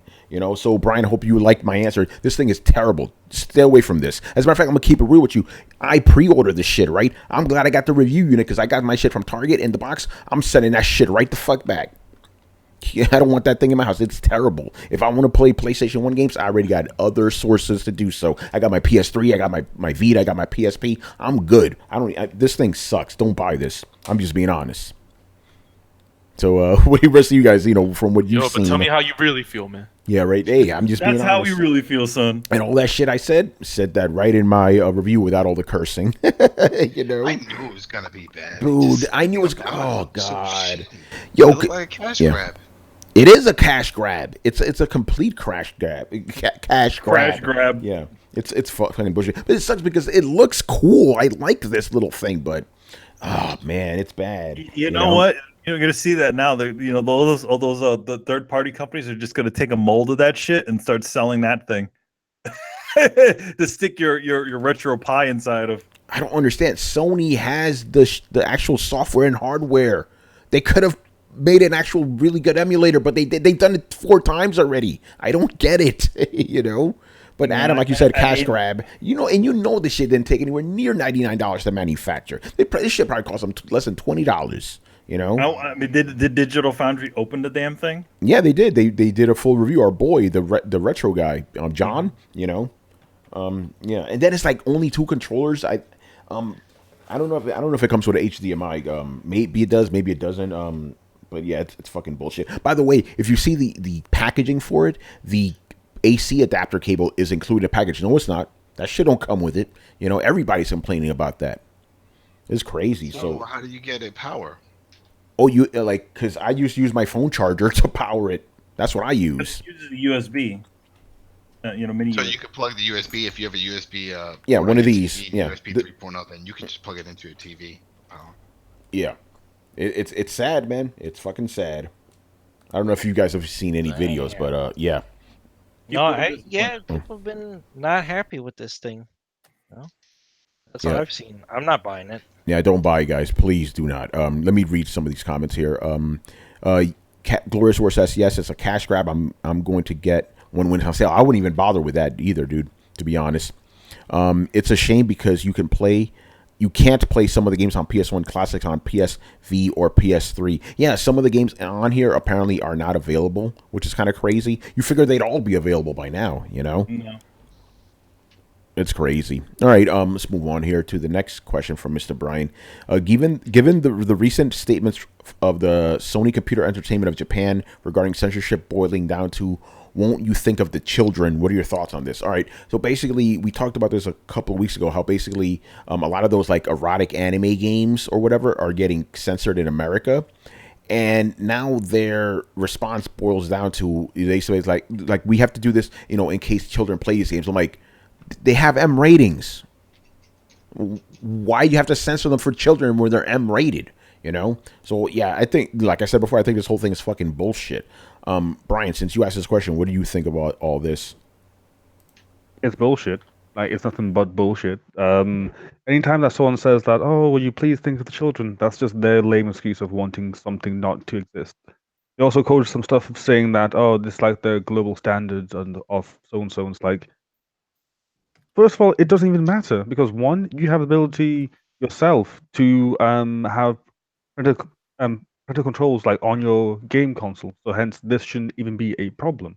And two, like, who are you to say like what someone should enjoy and someone should not enjoy? Like, these are the same people that helped publish and develop God of War. Like, you have an M-rated game already, and yet that's fine, whereas this is not fine. It's like that's just hypocritical. Like, that's pure hypocrisy. 101. And You know it's just how dumb.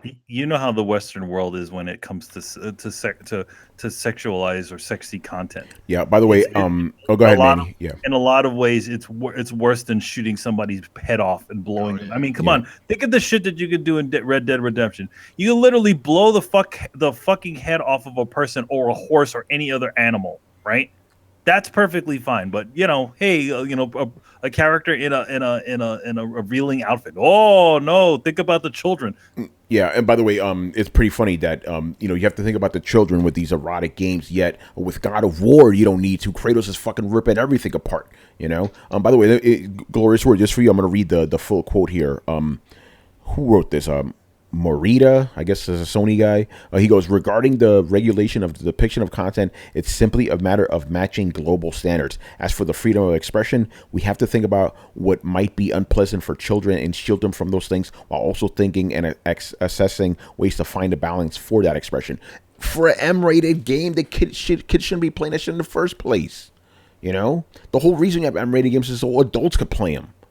The one thing about them and their network is that there isn't the one thing about the PlayStation Network or any sort of online store is there's nothing that vets any of the children, any of the people that do it, other than maybe an age gate that a person sets up on their own end.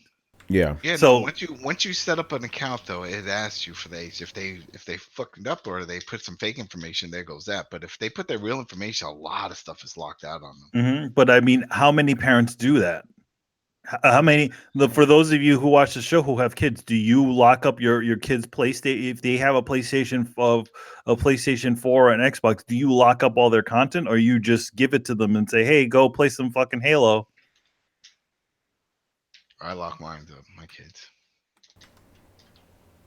You would hope that a parent who is responsible would actually just do that. But it seems like Tony are turning around saying, you know what? even if you do it, we don't care. Like, you can't have it. It's like, oh, that's kind of sucks.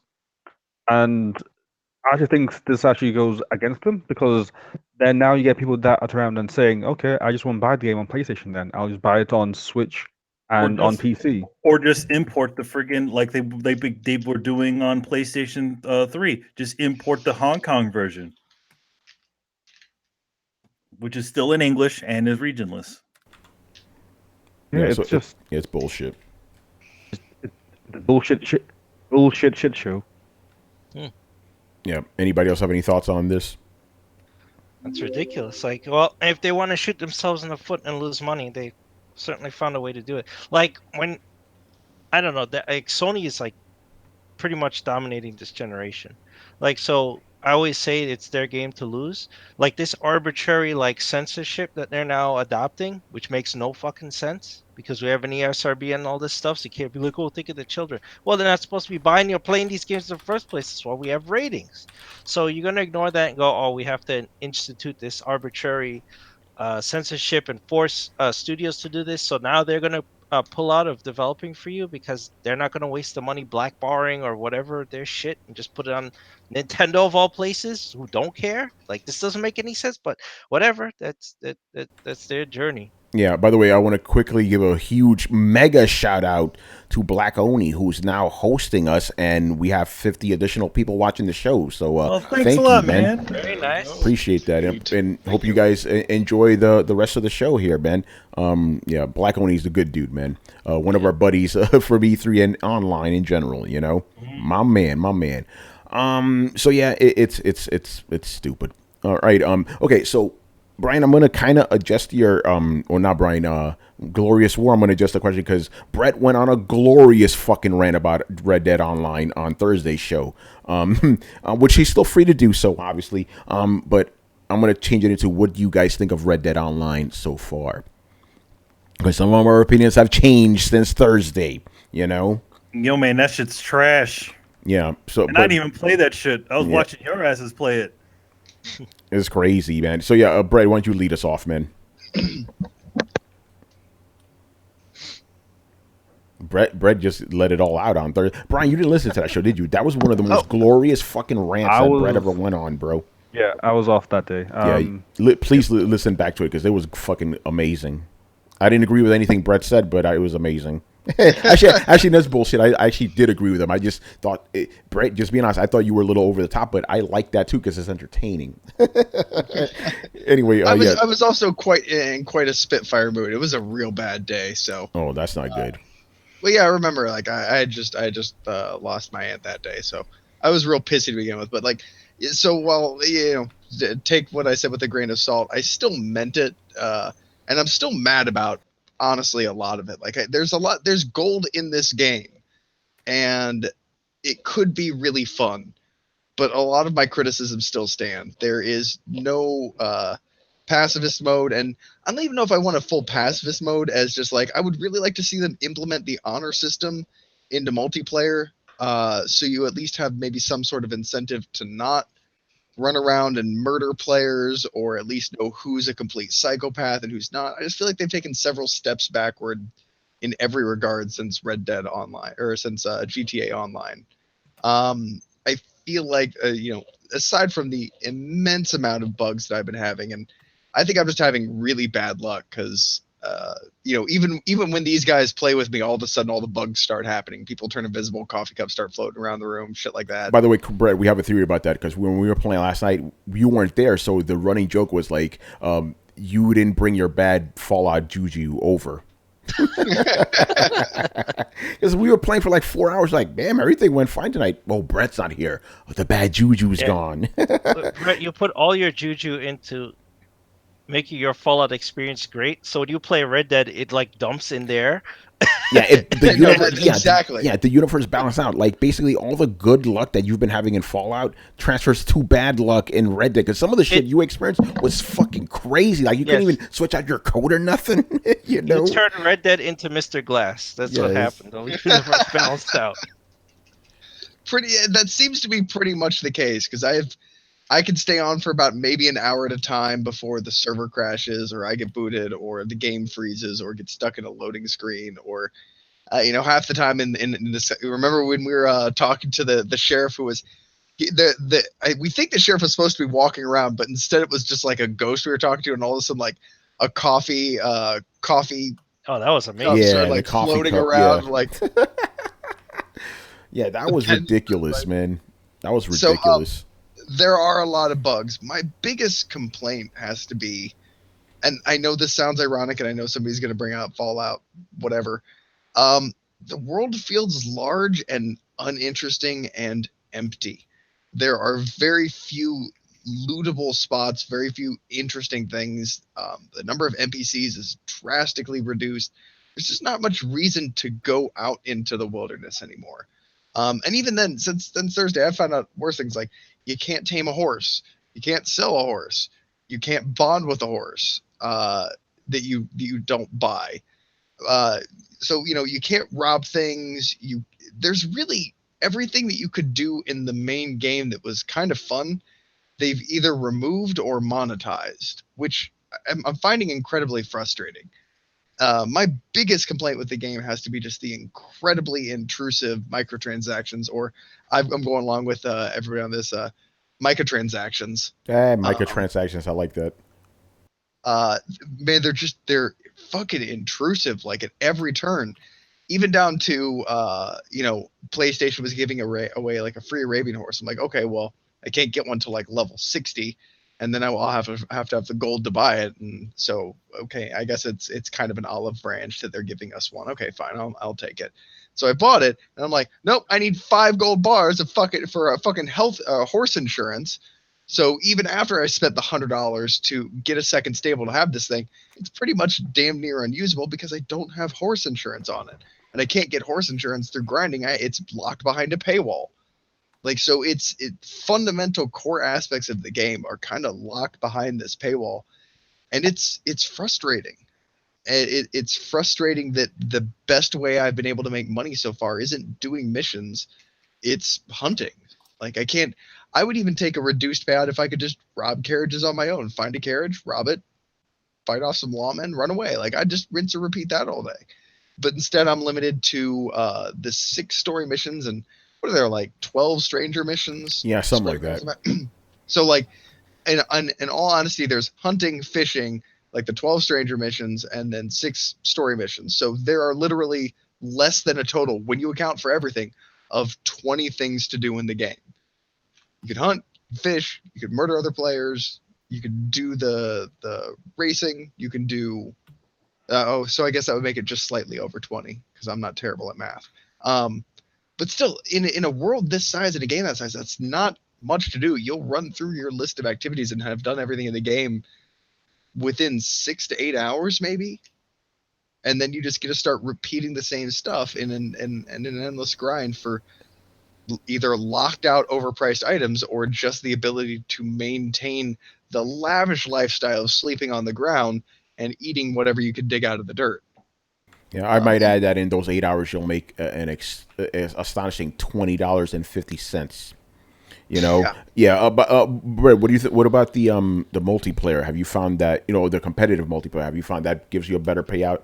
I find it does, but just slightly.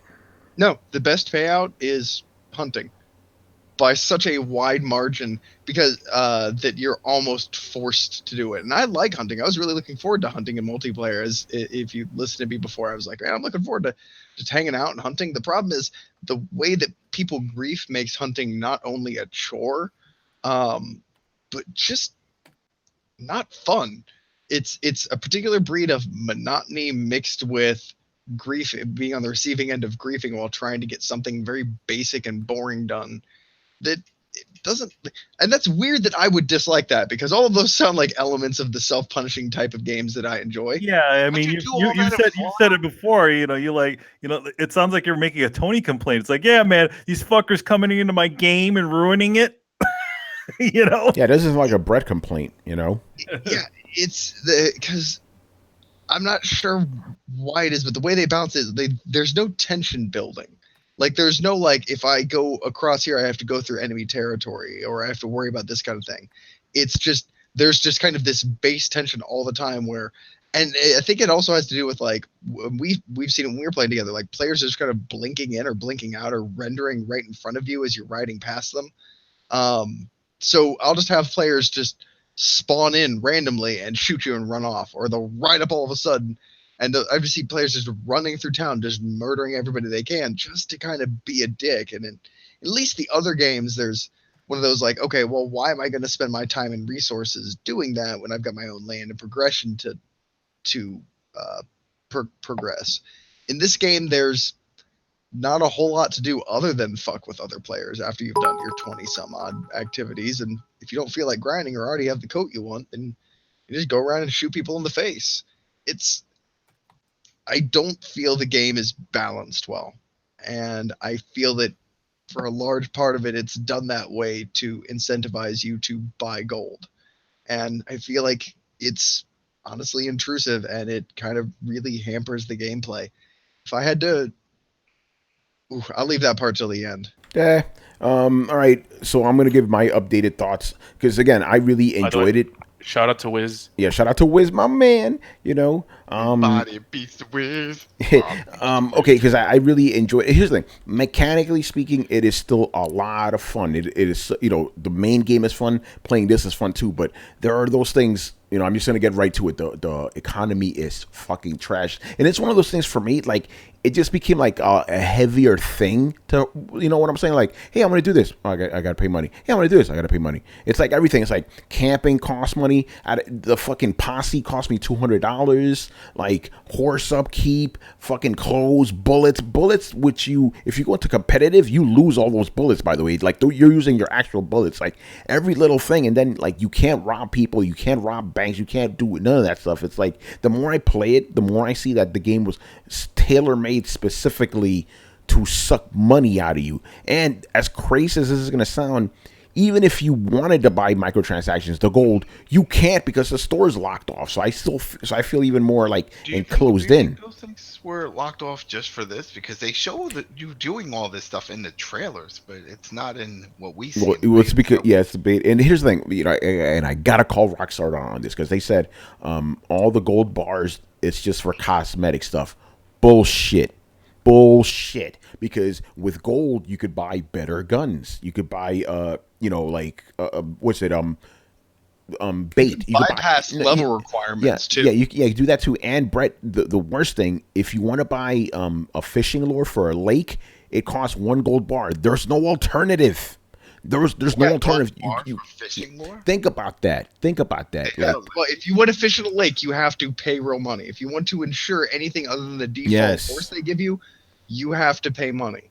Yeah, there's no alternative. You can't like spend like $50 million or whatever the fuck it is, you know. And by the way, go ahead, and I gotta say something else. On the other side, you can buy a gun that you're not supposed to, and because there's not a lot of stats in this. I mean, it has stats, but it's very light on them.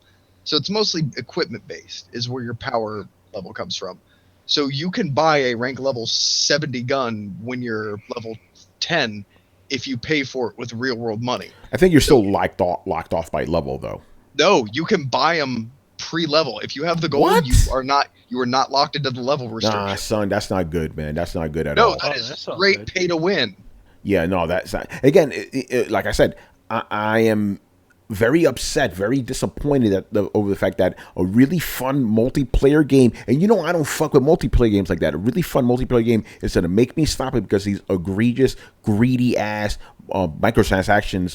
It's fucking insane. You know. I think what I didn't like, and I didn't play much of the online, is when you told me that you have to pay to create a posse. You have to put money in for that. $200, and Adam, if you want to make a 7-man posse like I finally did, $2 per in-game day. Because I remember. Think about that. So it's like you're paying every 20 minutes or 24 minutes. On top of your camp fee, on top of your stable fee. Yes. Think about that. And money is not plentiful. You do one mission that takes you 10, 15 minutes, $2.37. Yeah. You know? So let's do the math on this. I want to point out something real quick. So Tony, $2 for posse upkeep, right? Yes. $1 for camp upkeep, and roughly $1 for stable fees, right? Yes. Okay. How long is an in-game day? About 20 minutes? 24 minutes, I guess. Like an hour, minute or so. 24 minutes. Yeah. Okay, 24 minutes. So you are, just by standing around the lobby, spending roughly $4 every 20 minutes. How long does a mission take you? About 10, 15 minutes. What is the payout? If you're lucky, you're going to get like $4 and 1 gold nugget. So you're roughly you're just barely breaking even on top of basic upkeep stuff. Yeah. So it's not even the fact that this costs money, it's the fact that it costs just about as much money as constantly running missions. It costs as much money just to live, and then think about it. You need provisions. You got to buy food. You got to buy horse food. You got to buy all this other shit. By the way, you can't buy a horse brush yet when you're low level. I bought one yesterday. How much did that shit cost you? $4. Okay, that's not that bad. But here's the thing. I want to point this out. Yeah. I told Tony this yesterday. So when I started my new character, I was like, I'm gonna buy this because I had like $4 left. I'm like, I got the system beat. I'm gonna just load up on supplies. So I loaded up on supplies, walked out, and the game told me that I didn't have the money to pay the stable fee. My debt had been noted, and it'll be taken out of my balance next time I get a payout. I want people to understand what Brett just said. The game is charging him money that he doesn't have, so it's going to deduct money from him when he does get money. This is fucking... He is like paying child support. The game put me in debt. You can be in debt in the online mode. Great. Think about that. Thank you. Makes me want to play it less. Yeah, that's the thing. I'm like, my wages. Yeah, I'm like, listen, I don't care how much fun I'm having playing the actual game. This shit makes me not want to play it. And it's a damn shame because it's fun. Of course, remember what we did last night for like an hour? We were fucking with dudes. It was hilarious. Remember the bar? That's a great that was fun. Yeah. You want to know? So what is it? Because Rockstar's all about detail. What are they going to not? Have the tax man come after you, or Pinkerton come after you for not paying your taxes on the wages you've made? Let me fully explain to you guys, or at least show you how bad the pricing is. Right, a can of beans costs $1.50. Right, a gold watch, if you sell it, you get $1.13. Think about that. A gold watch costs less money in this game than a can of fucking beans, which you need to eat to live. By the way, something that I didn't notice until last night, and so I'm curious to whether you guys have run into it. Last night, it seemed to me, whenever I died with a wanted level, the game charged me $2. Yes, I got that too. Okay, so basically, you could be like, and you can get a wanted level for fighting another player in, say, like a town. Yep. So think about it. Think about how quick that can add up, and now take into account the fact that you can accrue debt. If you get into the wrong shootout and drop below zero, you could end up $10, $20, $30 in debt if you don't drop out and stop having fun playing out a shootout in a Western saloon and go make money like you're supposed to. Yeah, dude. And then think about this. This is something you shouldn't be thinking about when you're playing a multiplayer game. I'm playing the competitive stuff, and I'm thinking in the back of my head, I'm like, I'm going to have to buy every single one of these bullets I'm wasting right now. Right. I've just gotten to the point where I'll let players kill me for the most part, because I was like, I don't have the money to be constantly getting into shootouts, which is weird. And then I sit back and I'm thinking about it, like, I'm sitting here playing a Western game, and I'm sitting like, I am not made of money. I do not have the cash to constantly just be running around, being a cowboy, shooting other people, having a good time. I have to work here. And I'm like, Jesus Christ, I sound like a burnt out 30-year-old. Yeah. By the way, quick shout out to Wiz for the bits and Black Oni too, man. Appreciate that. Hey, thanks guys. As a matter of fact, man. Oni, since you're hosting us, I'm going to answer your question right now, which is still related to this. The question is, does online make the game worse? No, because like I said, this is just for me, right? I'm speaking for myself. It's a separate thing. Like, this is the way I always see it. Like, the online is the fortune cookie you get with the meal. If the fortune cookie sucks, I'm not going to stress it, because the chicken teriyaki or whatever the fuck I was having was the shit. But I understand for some people, the multiplayer is like the meal itself. But I'm speaking for myself. This doesn't ruin it. It's just like, oh, this is kind of annoying. For me right now, what I'm going to do is like, I'm going to get my trophies and dip. But yeah, that's my take on it. It's a fortune cookie. I'm not going to get stressed over fucking fortune cookie. What if it's not unfortunate? Would you recommend a burger place who has fantastic burgers, but the fries are shit? Oh, it depends on how good those burgers are because your fries are just supplementary or whatever, you know. Got some great burgers. Yeah, but in which to answer your question, no, we were not harassing Erica. If she was in the game, she would have been in our posse, Erica's family, you know. But apparently, going back to what Brett was saying about griefing, Erica, our friend Eric Cuts for the win. She was playing and she was getting fucking griefed. I'm pretty sure they heard a woman's voice and they really went crazy, which is not good, But yeah, no, you're right about that. Because I was complaining about griefers, and then I became a griefer. Remember You're that a monster. Yeah. Chris, remember that one guy last night, man? Oh man, we were just Igor, man. Shout out to Igor. the whole posse. We fucking took over Blackwater. Yeah. Oh yeah, that was bad. We killed everybody. I came to Blackwater. We didn't give a fuck. We're like, I can't trust no one. Taking it. Yeah, but the reason we came to become that is because they were doing that shit to us. We were like, hey, that guy's out there. He's cool. Oh, he just shot me. Oh, well, that's it. I'm just gonna treat everybody the same. Murder. Yeah.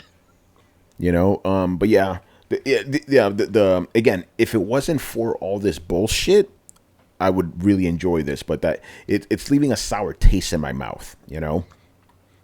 Actually, I guess I should say that, right? It's like I ate this bomb ass Chinese food, right? Fucking pork fried rice, General Tso's chicken, and I'm like, let me have that fortune cookie, man. Let me finish. I eat the fortune cookie, right? Like, man, that's a nasty ass motherfucking fortune cookie.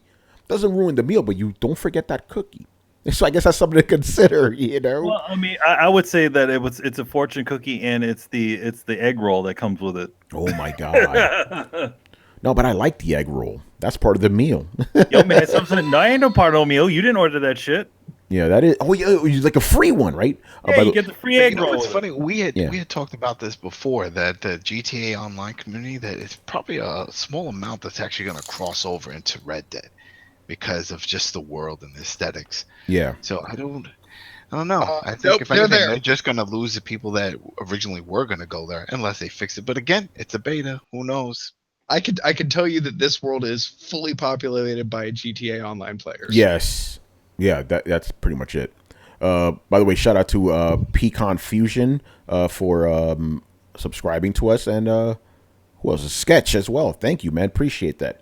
I remember Red Dead Online. I was just getting murdered everywhere. Everybody Red Dead. Yeah, Red Dead 1 was as bad as this too. Bad. I spent most of my time just doing the co-op raids, the hordes, and the mine hunts, and doing those type of things. Because once I got into that world, it was just like dog eat dog. It was horrible. Yeah, but you could unlock gear, and there were no microtransactions in that game. I didn't. Well, that's just me, because you saw my character. I didn't unlock anything. I could care less about what he looked like. It was just for playing with friends. You unlocked stuff just by playing with friends. I didn't. I didn't change anything. I didn't care. I just wanted to play.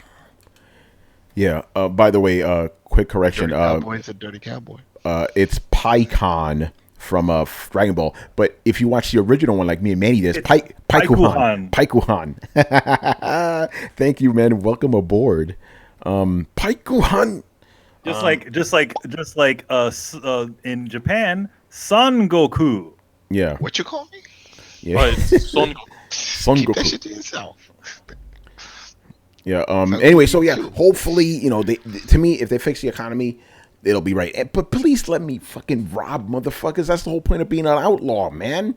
I want to stick motherfuckers up. If they go back, think of all the things that they added and changed in GTA Online from what we have now, from when it first came out. It's a totally different game. Yeah, no, for sure. But I think it took fucking who knows how long. I think it took every year that I felt there was big changes. Like, what was it? It was just last year that I was like, yo, jump online to do the races in the sky. And you're like, what?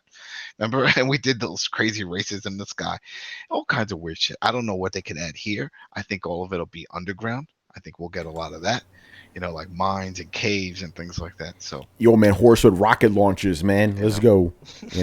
I could see them doing like almost like a dungeon crawling type of system, sort of like what they did with the Division with the subway tunnels. I could see them doing something like that. They have plenty of overworld to deal with. That 95% of that shit is just empty.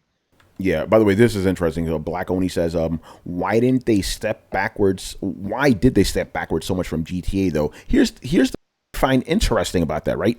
They stepped backwards in the sense of features, but they our modern GTA when it comes to the microtransactions. Apparently, and Adam, maybe you could tell me about this. Chris, you too. Apparently, the in-game prices in GTA have gone up significantly after shark cards. Is that true? Well, Because the hacks. supercars, That's like what they blamed it. yeah, Mm. the They blamed it supercars on- used to be like at most 250, 300,000, but when they introduced the shark cards, like now there's supercars that are well over $2 million to buy. Wow. There's Like, bikes over $2 million. and your businesses drain money. So just like in the camp and stuff, like you camp upkeep, whatever. So all like all the businesses I have constantly are draining money. You pay your mechanic, you pay Gotta your play the executive assistant, employees. you pay The bunker was crazy. your club, you pay for your bunker, you pay your bunker crew, your underground facility. You pay. It's constantly draining money as you play. Yeah, see, but that facilitates the fucking gold bars or shark cards in that. But so yeah, so it takes like the worst aspects of GTA and yeah, I don't know, man. It's bad. The economy's fucking it up for me, man. It's a shame. But It's funny. It's because we bitch about it, and we bitch about the GTA Online economy, but people seem to keep playing the shit and keep buying it. So I guess we see it, but other people don't, or they just don't give a shit. Here's my question to you, Adam. Do you think people will eventually open their eyes? I think they are. I think it's happening, man. It depends if it sticks around and how many people actually jump to this version. Because I could see, like you said, a lot of people GTA Online jumped in. Yeah, because they bought Red Dead, but do they stick around? No, I think they go back to GTA Online. They have more invested. We just talked about all that money and all that other shit that they bought. They're like, shit, do I really want to go and spend all this money on horses and gear here when I got all these super expensive cars that I actually spent a lot of real world money on? Yeah, maybe I'll just go on that. But what happens when they start spending real world money on horses and stuff? You know what I'm saying? But that's what I'm saying. It's like, how many people want to do that? I don't know. It's a good question. I don't know, bro. It's a good question.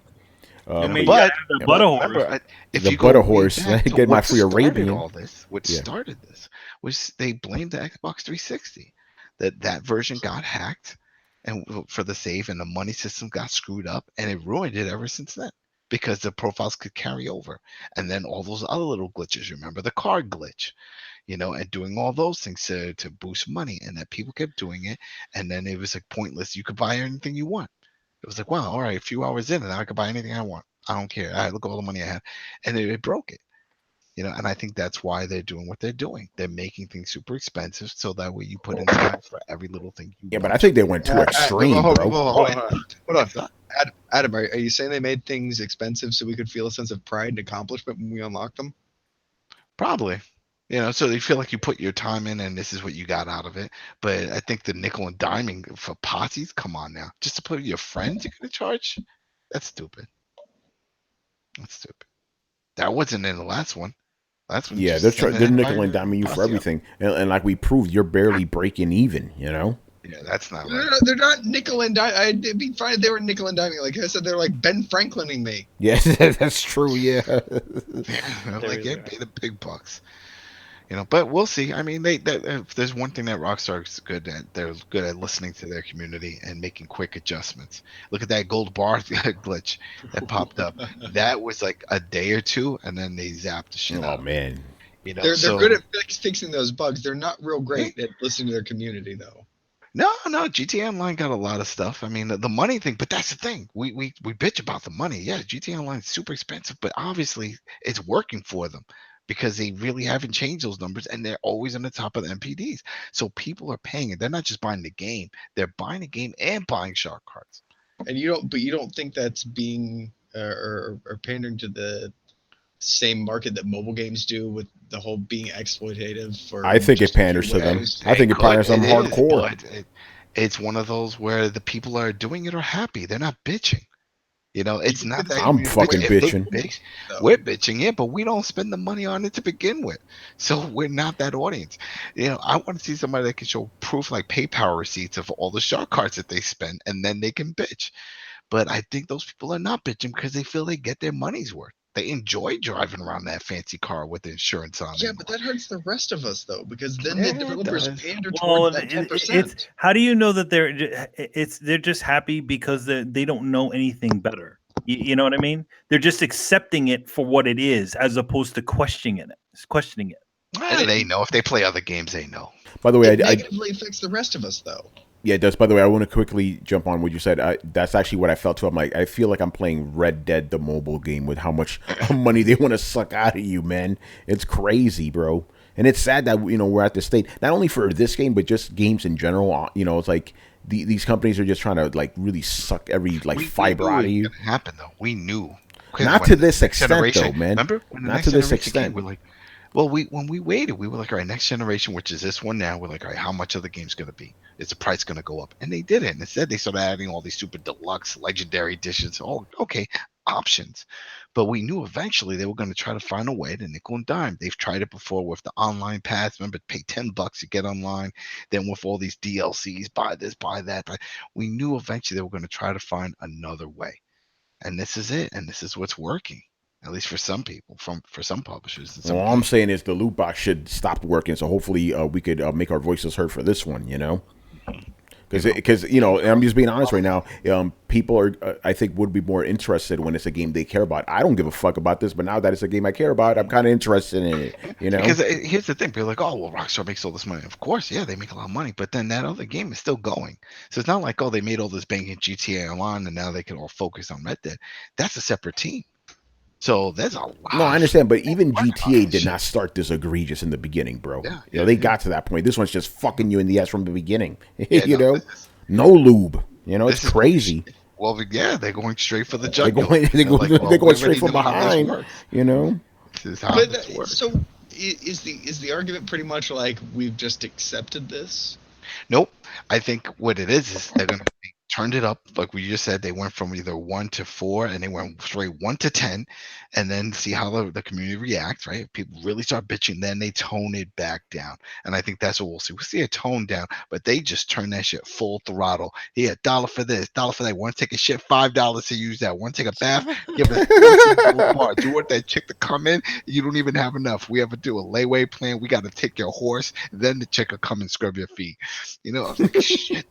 That's what happened. So I know they're gonna lower it down. They're gonna be like, all right, we heard you don't know that. No, that's what they're gonna do, because it's all about trying to be nice. They're trying to be the nice guys. Oh yeah, don't worry about it. But they're the ones that turned it full throttle to begin with, to see if people bitch. Right now, it looks like a lot of outlets are bitching. We didn't hear there's a lot of these outlets bitching about the shark cards and all that stuff. Yeah, but I am seeing the bigger sites actually covering this, which is good. By the way, just quickly before you go on, Brett, just want to address something here. Glorious War says artificial grind, so you can buy these microtransactions. Dude, I'm glad you say that. And I said this, when we were playing last night. I do not buy microtransactions. It's not a thing I generally do. Right, the closest I've got is like, hey, I had $1.50 left over for my PlayStation account, so I bought a hat from home, but I don't buy microtransactions. This is the first time in my life where I'm like, fuck, I may want to give these motherfuckers $20 for some gold bars so I could buy some shit. That's bad. I shouldn't get to that place, bro. It's not good. Anyway, Brett, go on. What were you gonna say? Don't give in. Yeah. Don't give in. Oh no! And the problem is, like, my excuse, like, hey, I didn't pay for the game, so why the fuck not? That's not right. That's not good. But if anything, now this just points out that it is 2 separate games. You have your campaign and you got all that, and then you have this online. I want those motherfucking trophies, son. But then, that's it. There's just some trophies, but those are just goals. But it's not like GTA Online where you created the character and then you jump in and out. I mean, well, if it's 2 separate things, then why can't you buy them separately? Well, because people keep why? About this with FIFA, with Ultimate Team. A lot of people just buy FIFA for Ultimate Team. Well, make it separate. Well, why? When everyone's paying $60, why? What? So we're going to charge $30 each for what? We're getting the full price of a game. By the way, this is something. Until those people stop buying it, it's not going to change. Yeah, no. Here's something GZDR said. This is very interesting. He goes, "What are we gonna do? What are we gonna do next gen when these 4K 60 FPS games are retail for $70? I hope they do. Take away microtransactions, jack the prices up. I'd rather do 1080p. I know. I agree with you on that. I'd rather have a game cost $70-$80 without microtransactions than $60 with all this other bullshit because it hurts the gameplay now. Yeah. That's the problem. But it's one of those. It's a catch-22, because then if they sell it all and you get everything up front, you get $80 and you still make microtransactions. Yeah, but then you got all these developers that are sitting around. It's like, all right, well, we only need the troubleshooting team, so the artists and everybody, you guys can go. Thanks. That's the problem. That's how it used to be back in the day, though.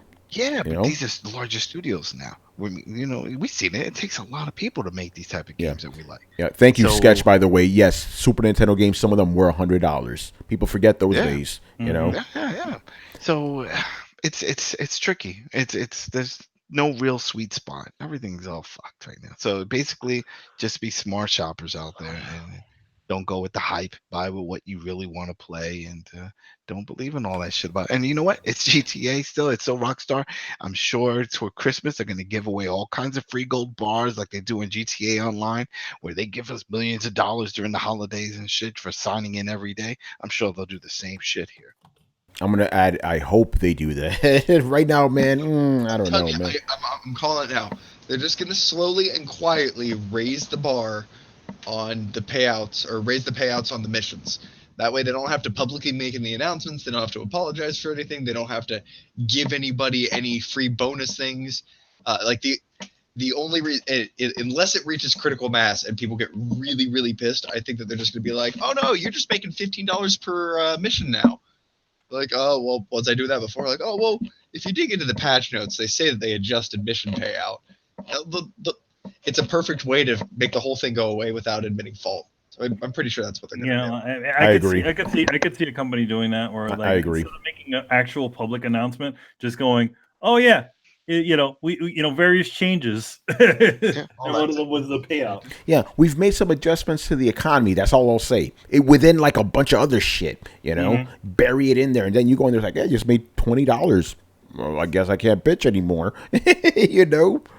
It's crazy, man. Anyway, I think that's going to wrap it up for us. But before we do that, I got a little bit of an announcement here.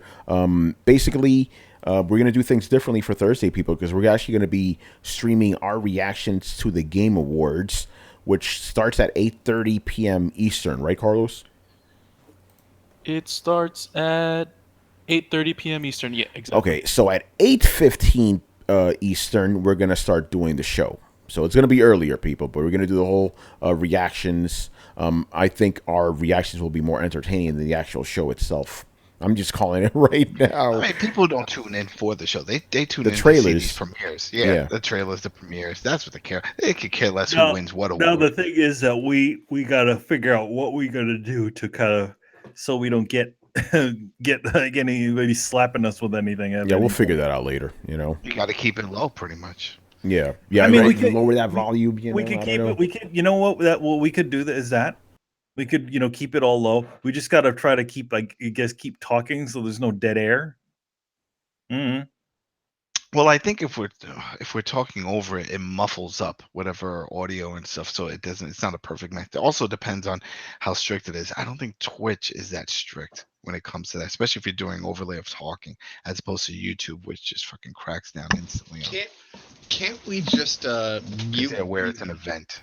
Can't we just mute the audio from the event itself? Yeah, we can, but we need to keep constantly talking because we would have to have a separate stream of that. Well, yeah, if we want to hear it. Yeah, well, we can just follow it separately, and then if we don't want to hit on their copyright things, we'll just tell people, like, look, you can sync it up if you want, but we'll pretty much talk you through what they're showing. Tony, on the account, take a look through your account with the Twitch to see, because I'm pretty sure they have something listed if you're covering a live event.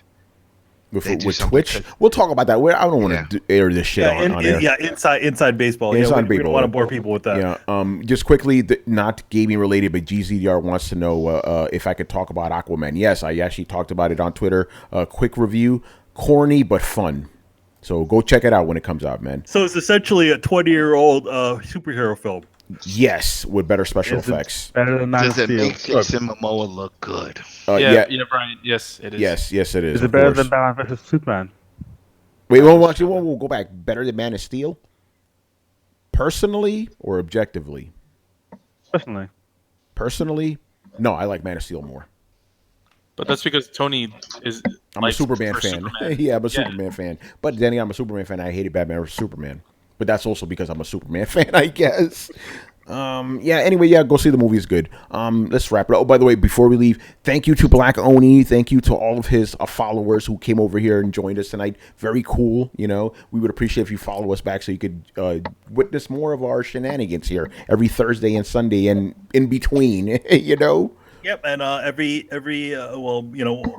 when further notice happens, we have a Wednesday stream called Throwdown Draws with me, and we also have game streams on Friday and the weekends. Yeah, on the weekends. Also, I'm pretty sure if you're not already, make sure to follow our boy Black Oni. By the way, I told him this privately. I'm gonna say it on air now. He is the best guy to host because he's always fucking streaming. It is beautiful. Like our channel's never without content. If you come to Throwdown, you're gonna see Black Oni. So if you're not already, please follow him. Subscribe to, you know what I'm saying? Throw my man Little Cash. You know. Yeah. Great guy, man. All right, so that's gonna do it for us. So thank you for watching and listening. Leave us the questions in the comment section of this episode over on YouTube or over on the Coalition, and we'll answer them on next week's show. Subscribe to Throwdown on SoundCloud, iTunes, and YouTube. Follow us on Twitch, Twitter, and Facebook at Throwdown Show. Links are located in the description below. Once again, our show host Tony Polanco, and tonight joined by Emilio Lopez. I'll see you later, guys. Chris Seeley. Hey, take care, everyone. Carlos Romero. Deuces. Brett Murdoch. It's been real party people. It's a real party people. Adam Vale. Yeah, have a good week, people. And Brian Manjoma. I think that Crackdown 3 will be okay. I hope so. Yeah, it's going to be the butter game. The butter game. All right, guys. We'll see you, man, later. Peace. Later, guys. Ladies.